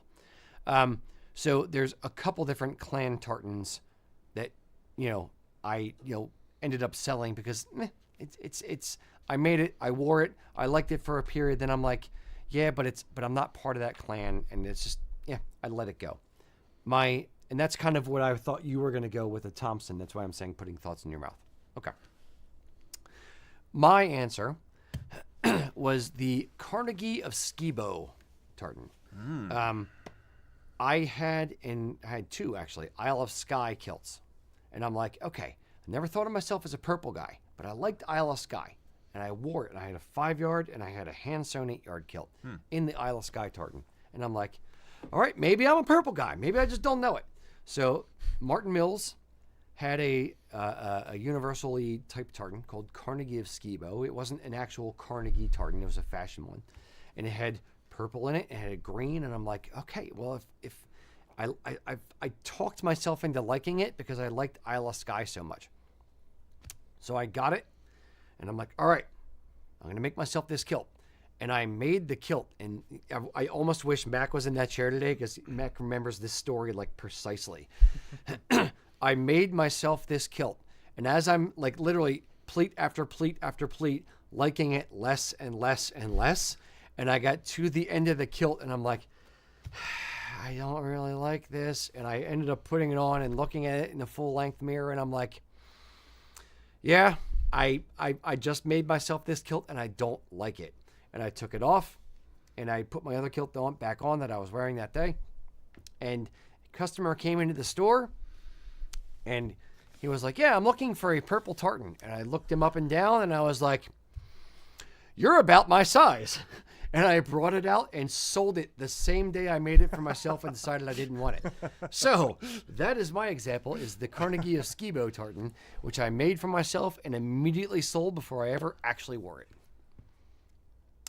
For realsies, I tried it on. That's pretty hysterical. It is. All in one day. And it is one of those things that that doesn't happen. It's he just happened to be in the store, happened to be the right size, happened to be looking for a purple kilt. He was supposed to have that kilt. He was absolutely supposed to have that kilt. Absolutely. And I was not. So, yes. Ah, yes, you're drinking out of my wedding glass, I see. Yes. Indeed, quite. Yes. All right. It was either this or the skull. Fair. I'll bring the skull out next time. All right. So those are our example kilts, which we regretted doing. All right. Eric, once you're done sipping your pink cocktail, I could speak. Pink cocktail. I was just drinking that thing. Right, you guys sound like me right now.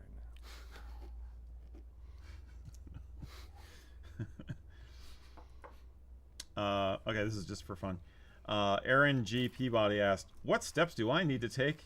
What milestones do I need to cross in order to be awarded the appellation Friend of the Show? The appellation? Appellation. Okay. Appellation. Is he from Appalachia? I don't know words. It's pronounced Appalachia.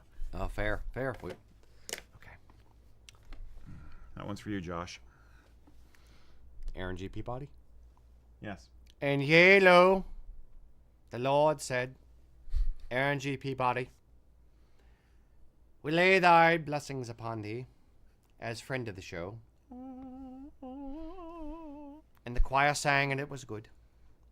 I feel like I'm channeling my Monty Python. Do you have any blessings for Aaron G. Peabody, friend of the show? No, I was going to Princess Bride. Friendship of the show, that dream within a dream. Aaron G. Peabody, friend of the show. Forever and ever and ever. We need a plaque. Or at least a certificate. We're cheap. Kilt pin. You become a friend of the show when you buy 100 kilts. And then you get a free kilt pin. All right, 50. I'm setting the bar low. Okay, 50 kilts. 50 kilts. Fair. Yes. For you, Aaron, special deal. 50 kilts. Thank you for the offhand compliment. I appreciate Yes. it. Indeed. Friends, everybody's a friend of the show. You're putting you're putting up with watching this shit. That's what friends do. They suffer with you. We get to drink, and they get to suffer our bad dad Our bad jokes. jokes. Yeah. Yes, indeed. Yep. So, cheers to all the friends of the show who are out there, Sláinte. named and unnamed. Looking at you, Thanks for going through the muck with us. people. Well, yeah, but you really You're not drinking. Oh, sorry. I will drink. Come on. We Chop, toasted. How dare you, sir? wasn't Do on you camera, not I didn't- respect that I knew Aaron of. G. Peabody, friend of the show? So, Aaron G. Peabody says he feels blessed. He is. And I will say I recently saw Aaron's recent order come through. And I was like, oh, Aaron, I haven't heard from Aaron in a while. So he is very much friend of the show. He's in our thoughts and our minds. Wait, how many kills does he have? He has quite a few. Oh. I don't know if he reaches the 100 threshold 50? we just set. Aaron, catch up, Aaron. But he's we- pointing. He's We've pointing. preemptively given Aaron G. Peabody friend of the show status without physically verifying the 50 actual kills. So we need to know. Yeah. Indeed. I'm a little offended, and maybe we do need to draw that back because he did point out what tartan he ordered. Like I didn't already know because he's a friend of the show. I knew what tartan he'd already ordered. The American Dream, of course. Of course. Well, that is good, Tartan. Yes. Okay. All right. Next. Oh, that was mine. Yeah. So Tom Ananson is trying to make kilt look work for him and his needs. He says, would it be kosher to use hose ties, I assume he means garter ties, and have them exposed at the top of knee-high compression socks in lieu of flashes? So he apparently needs to wear compression socks, perhaps for medical condition. I don't know the details, but Not a lot of people wear them just because they like them. well, fair. You know. They're making a fashion statement with compression socks. It's the hot new trend for fall. Yeah. I would, if it were me, no. And if it were me, I'd probably wear cotton kilt hose over top of compression socks. Yeah. Something that it's not. Your cotton kilt hose, you can actually stretch out a little bit. Yeah. So I might I'd wear that so it's not like ultra compressing, but I'd wear something over top of it as a fashion thing on top of a medical device. Yeah. I wouldn't wear garter ties on top. Yeah. Now, if you're concerned about the bulk of the compression socks plus another pair of hose on top in your shoes, you could theoretically invest in like hose tops or cut the foot off of a pair of cotton hose. The cotton hose is exactly what I was going to recommend because they're lightweight, they won't feel warm, and they're very stretchy. So I think you could have a nice illusion and a nice decorative layer there that would do the job. So I think that's a good call. Yeah. I was chuckling at the term. Also, they're really decorative layer. cheap. Yeah. They're also really cheap. But yeah, hose tops might be interesting. But that's wool. It's gonna be wool or a wool blend. So, Yeah. They only really make hose it's stock supported hose tops and diced hose or something like that. Yeah. Yeah. So I would do that. Do those really work when you don't have wow, drawing a huge blank on that white thing you put a spats? Do they work when you're not wearing spats? If you're wearing something like combat boots or something like a higher boot, A high top boot, Okay. a walking Potentially. boot. Okay, correct, fair or a enough. walking boot, or one of those. I held the kilt down. You're welcome, world. World. Yeah, I have Thursday boots on that are like 8 holes. Well, it's Friday. So bad. Brand Thursday. Yes. You can wear hose tops with something like a higher top Yeah. boot type thing. I would say, yeah. I mean, the other option is I'm thinking about guys who have prosthetics, and some will, depending on the shape and design of the prosthetic, they might put a kilt hoe on over it, or they just don't. I mean, you could just own it. It is, of all the parts of an outfit you would have to give up and still feel like you're dressed nicely, hose and flashes are definitely an easy one to ditch. You know what I mean? If it's a formal event, you want to look nice, then You know, some guys, you know, if they have an issue with one leg, they'll at least wear a kilt on you know, the other leg, and just let the leg that has the problem just be that. You know, I'm gonna dig a little deeper here. If you're, and I agree, and I'm gonna springboard off of what you said. One, if it's gonna be a formal or dressy type event that you would normally wear hose to, I would wear hose over top. I would not wear garters or flashes or anything else on top of diabetic compression socks. Period. Yeah. I would either it's gonna look weird. wear hose over top with flashes or not. And maybe, do they make like black compression socks? Yeah. So if they make black ones, wear black ones. Don't wear stark white. That would look a bit odd. But either all in or none in. So either compression socks by themselves, no flashes, no garters, or wear hose over top and garters. It's kind of, that was what I was trying to say. Yeah. I would spread those two out. So either casual or dressy, don't split it. Yeah. It's wearing compression socks with garter ties it's neither fish nor fowl. So that's kind of where I land on it. Yep. Very Bam. much. All right. Was that you? No, that was Ian. That was Ian. So you. The other you. You too. They left. James J. Walker. Don't make a joke. Can you explain the brown watch and gray watch tartans? I can't find much information about them. Additionally, most companies that offer the gray watch tartan are actually selling gray spirit, according to the Scottish Register of Tartans, that is. So, what's the deal with brown watch and gray watch tartans? Good question. They were developed for very specialized units of the British Army. Yes, the brown watch and the gray watch. The dark ops, nighttime attack, camouflaged, paratrooper, kilted commandos. And therefore, they're restricted. See, I went to other places I shouldn't go mentally, to like World War II jokes of brown shirts and black shirts. And, Oh, God. Yeah, no. Oh. See, I didn't make that joke. Here's me not making that joke. Man. There's a lot of, well, Now, just I'm going to dig out of that hole. yeah, forget it. Yeah, Just China, trench. here I come. Going down the escalator. not funny. I know. It wasn't. Anyway, there's a lot of. The Real Memoir Kilts group wears the brown watch tartan as their official tartan. So it is a thing. It exists. Strathmore weaves it. It's woven over in Pakistan. There's different mills that weave it. So is it a tartan? It is a tartan that exists. It is not. So this is not us disparaging that group, for the record. But there are a lot of tartans that just kind of evolve out of nothing as a fashion variant on a thing.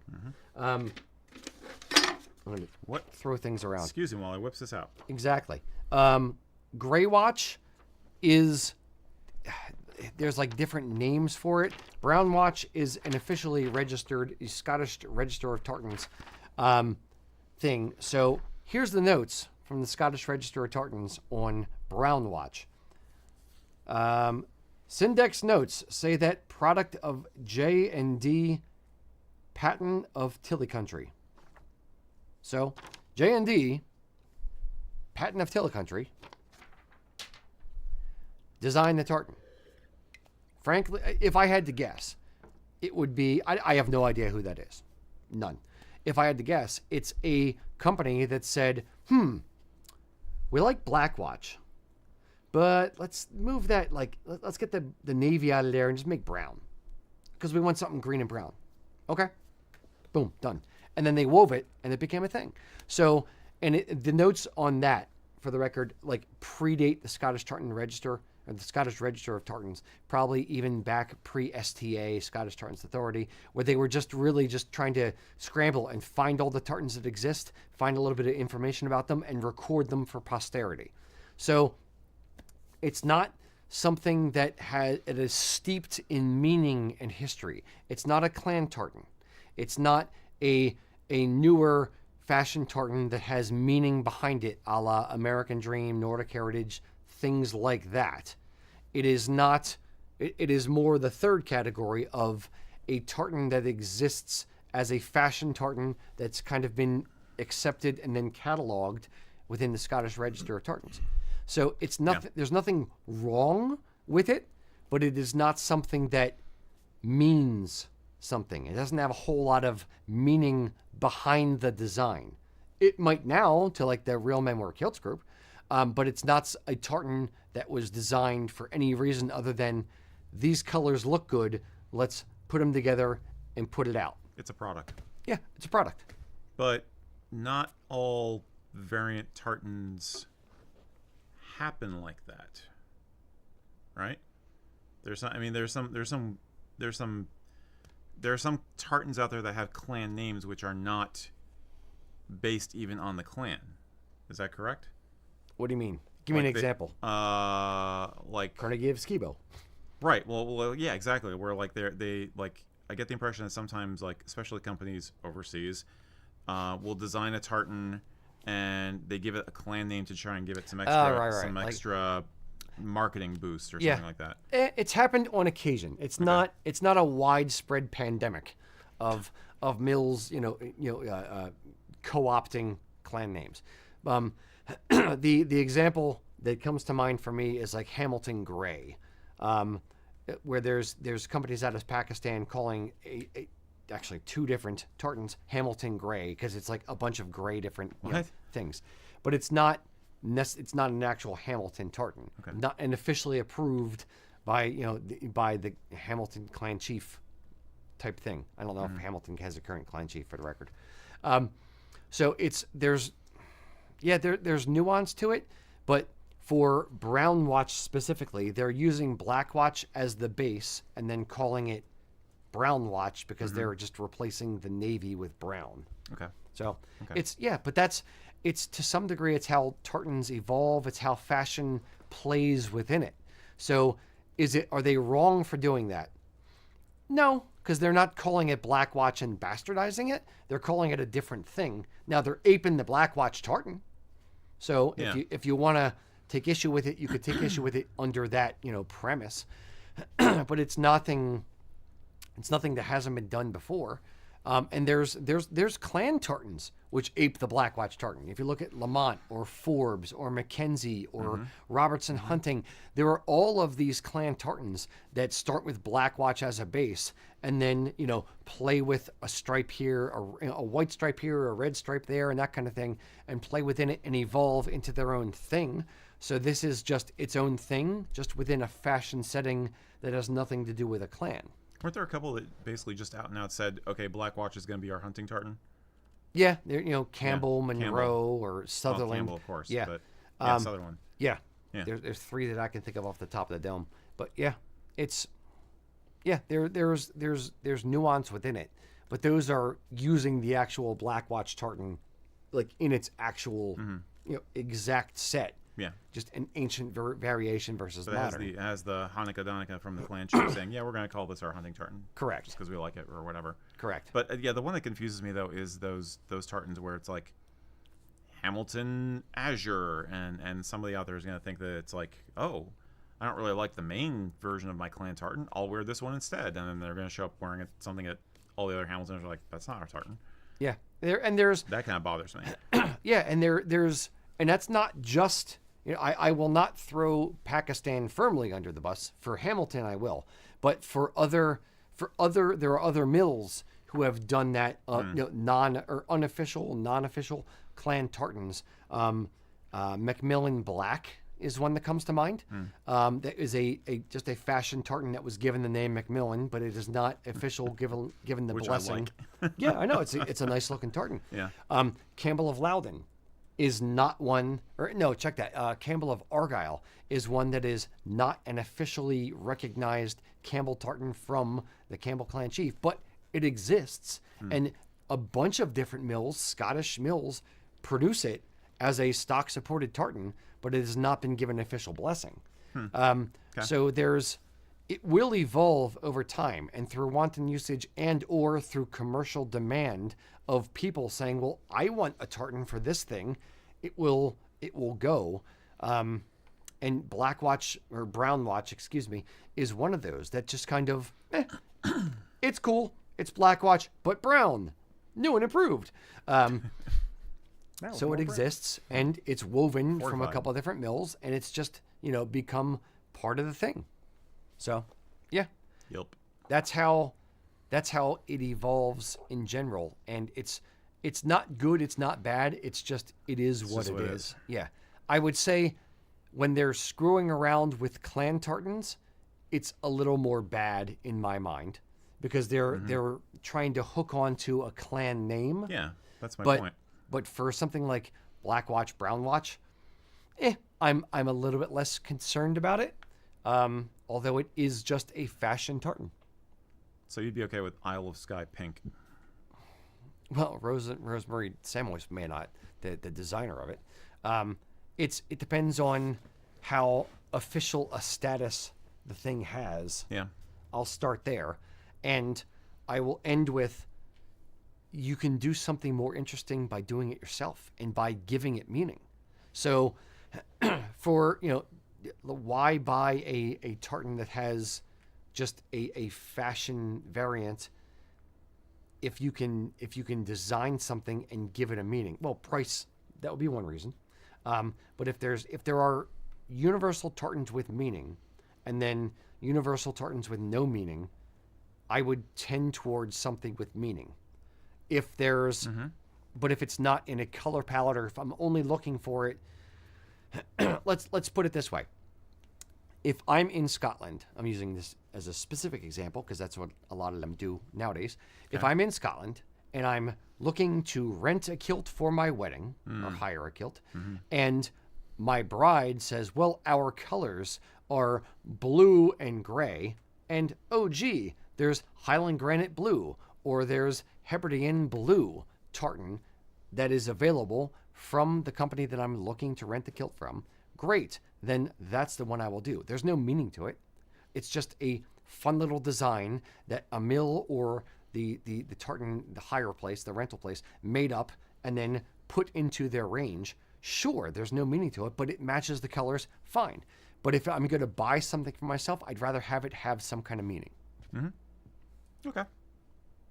So that's kind of where I land on it. I'll buy that, or not, because I'd rather have a actual clan tartan. But or Nordic Heritage, or American Dream, or some kind of universal. That's I can only think of those two. Or Isle of Skye, something with a meaning within my life. My family came from the Isle of Skye, therefore that's the one I want. Great, do it.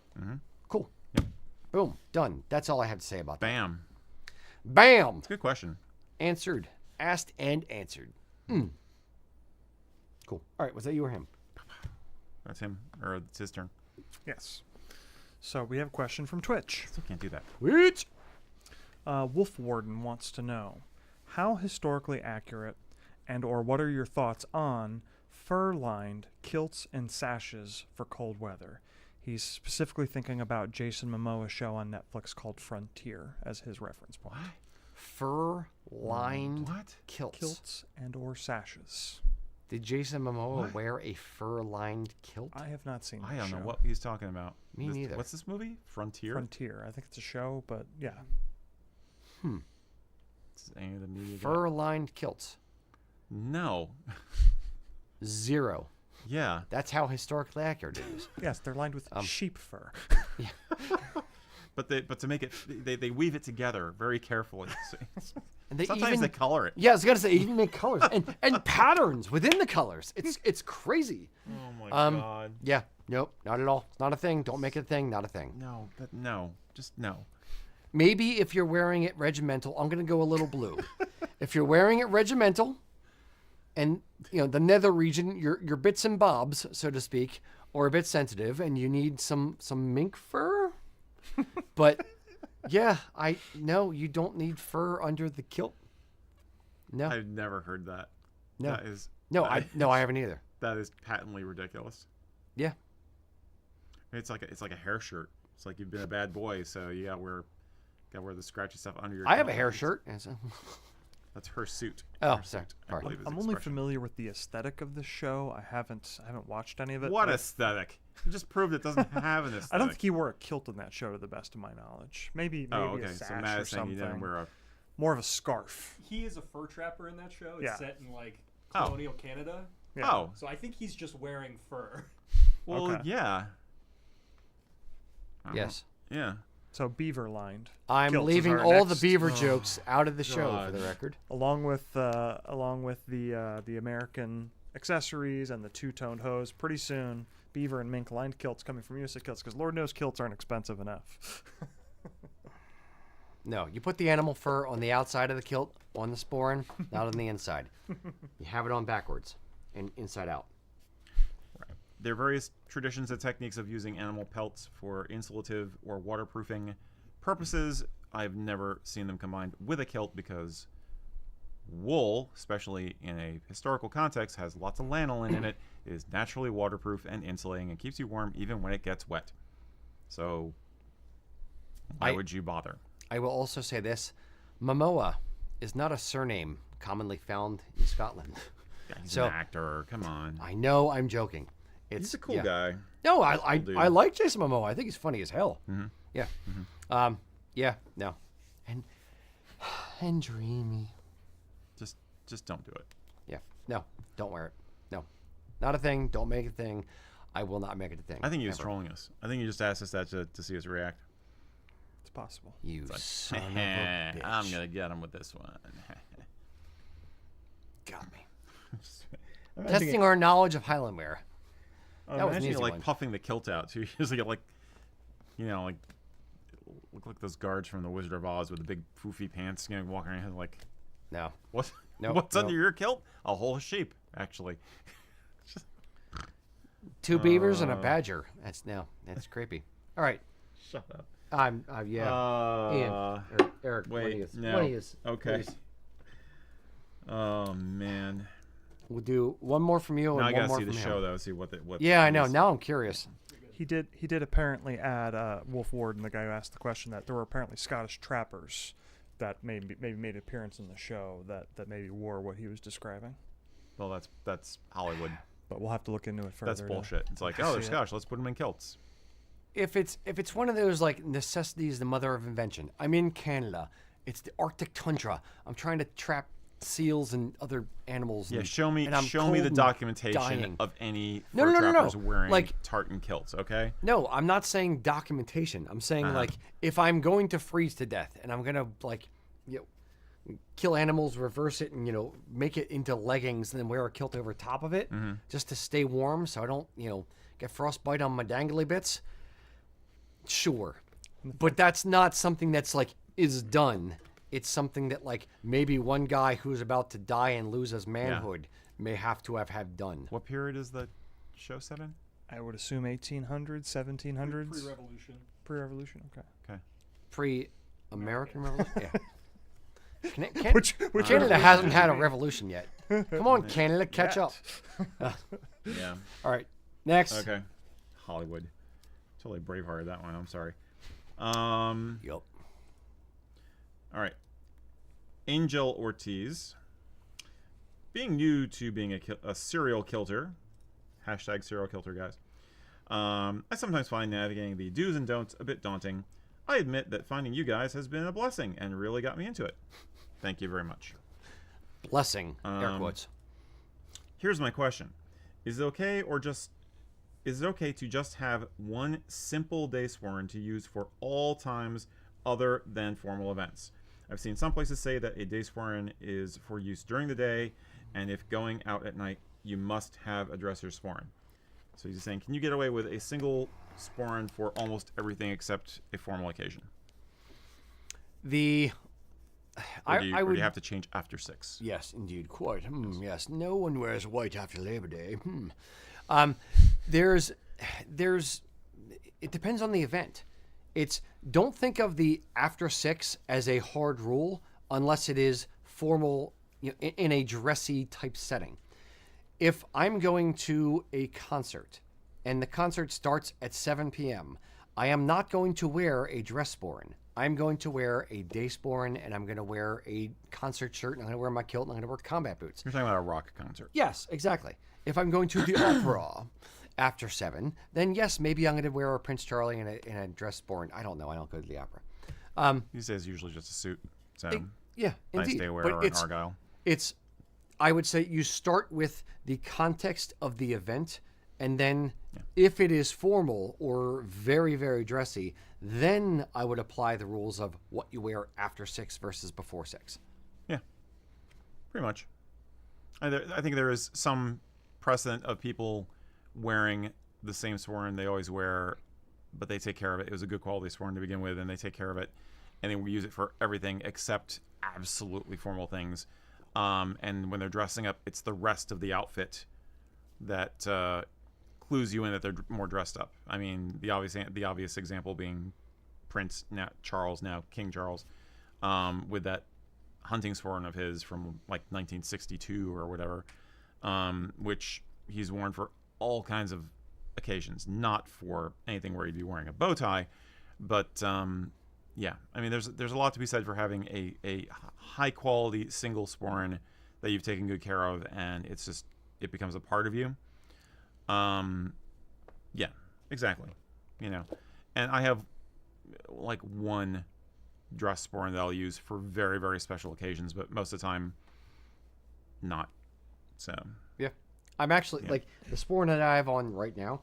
I've had for probably 12 years, maybe 15, and I've wear this all the time, beat the hell out of it. Recently used the leather honey to kind of reinvigorate it a little bit. There's a lot of rubbing on the top where my belt buckle hits it and things like that. And as I've started playing around with brown leathers, I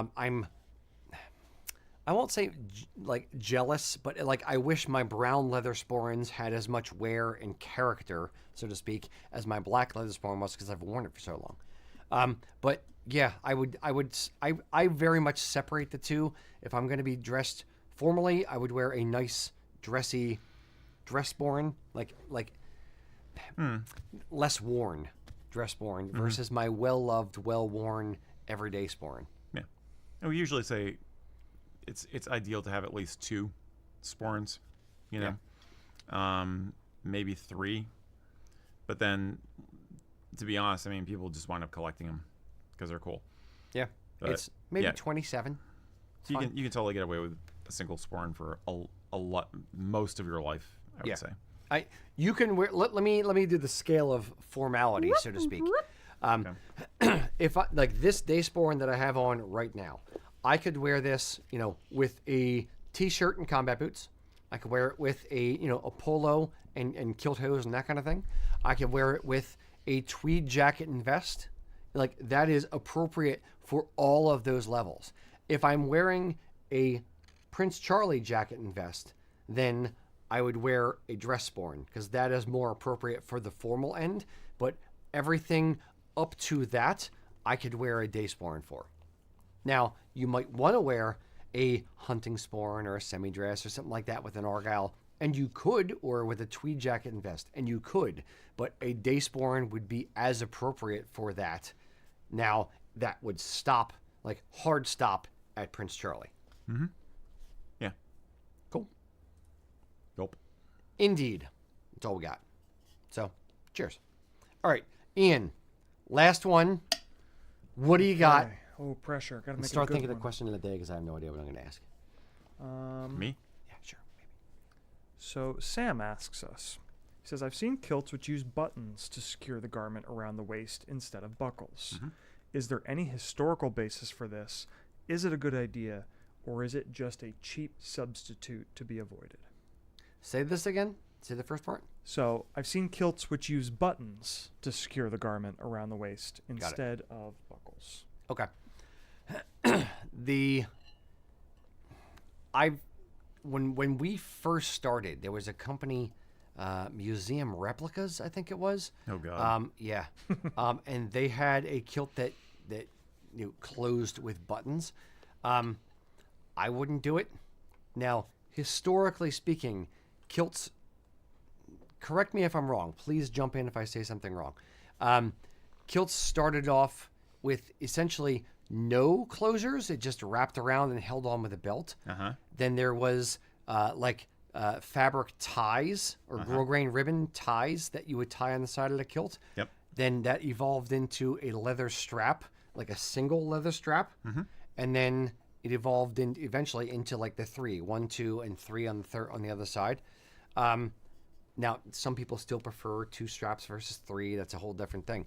But buttons were never really a mass adopted thing.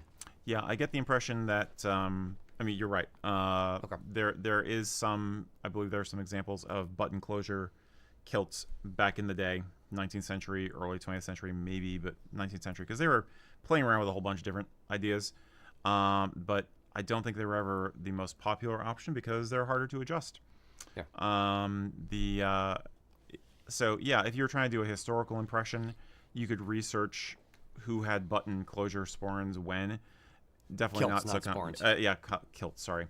Nowadays, I would just the implication is that somebody's trying to do it as a fashiony thing to do or a cheap way of doing it because they don't want to spend the money on the straps and buckles. Whereas plastic buttons are easier to use. If you're Cheap as chips. Quite. So, yeah.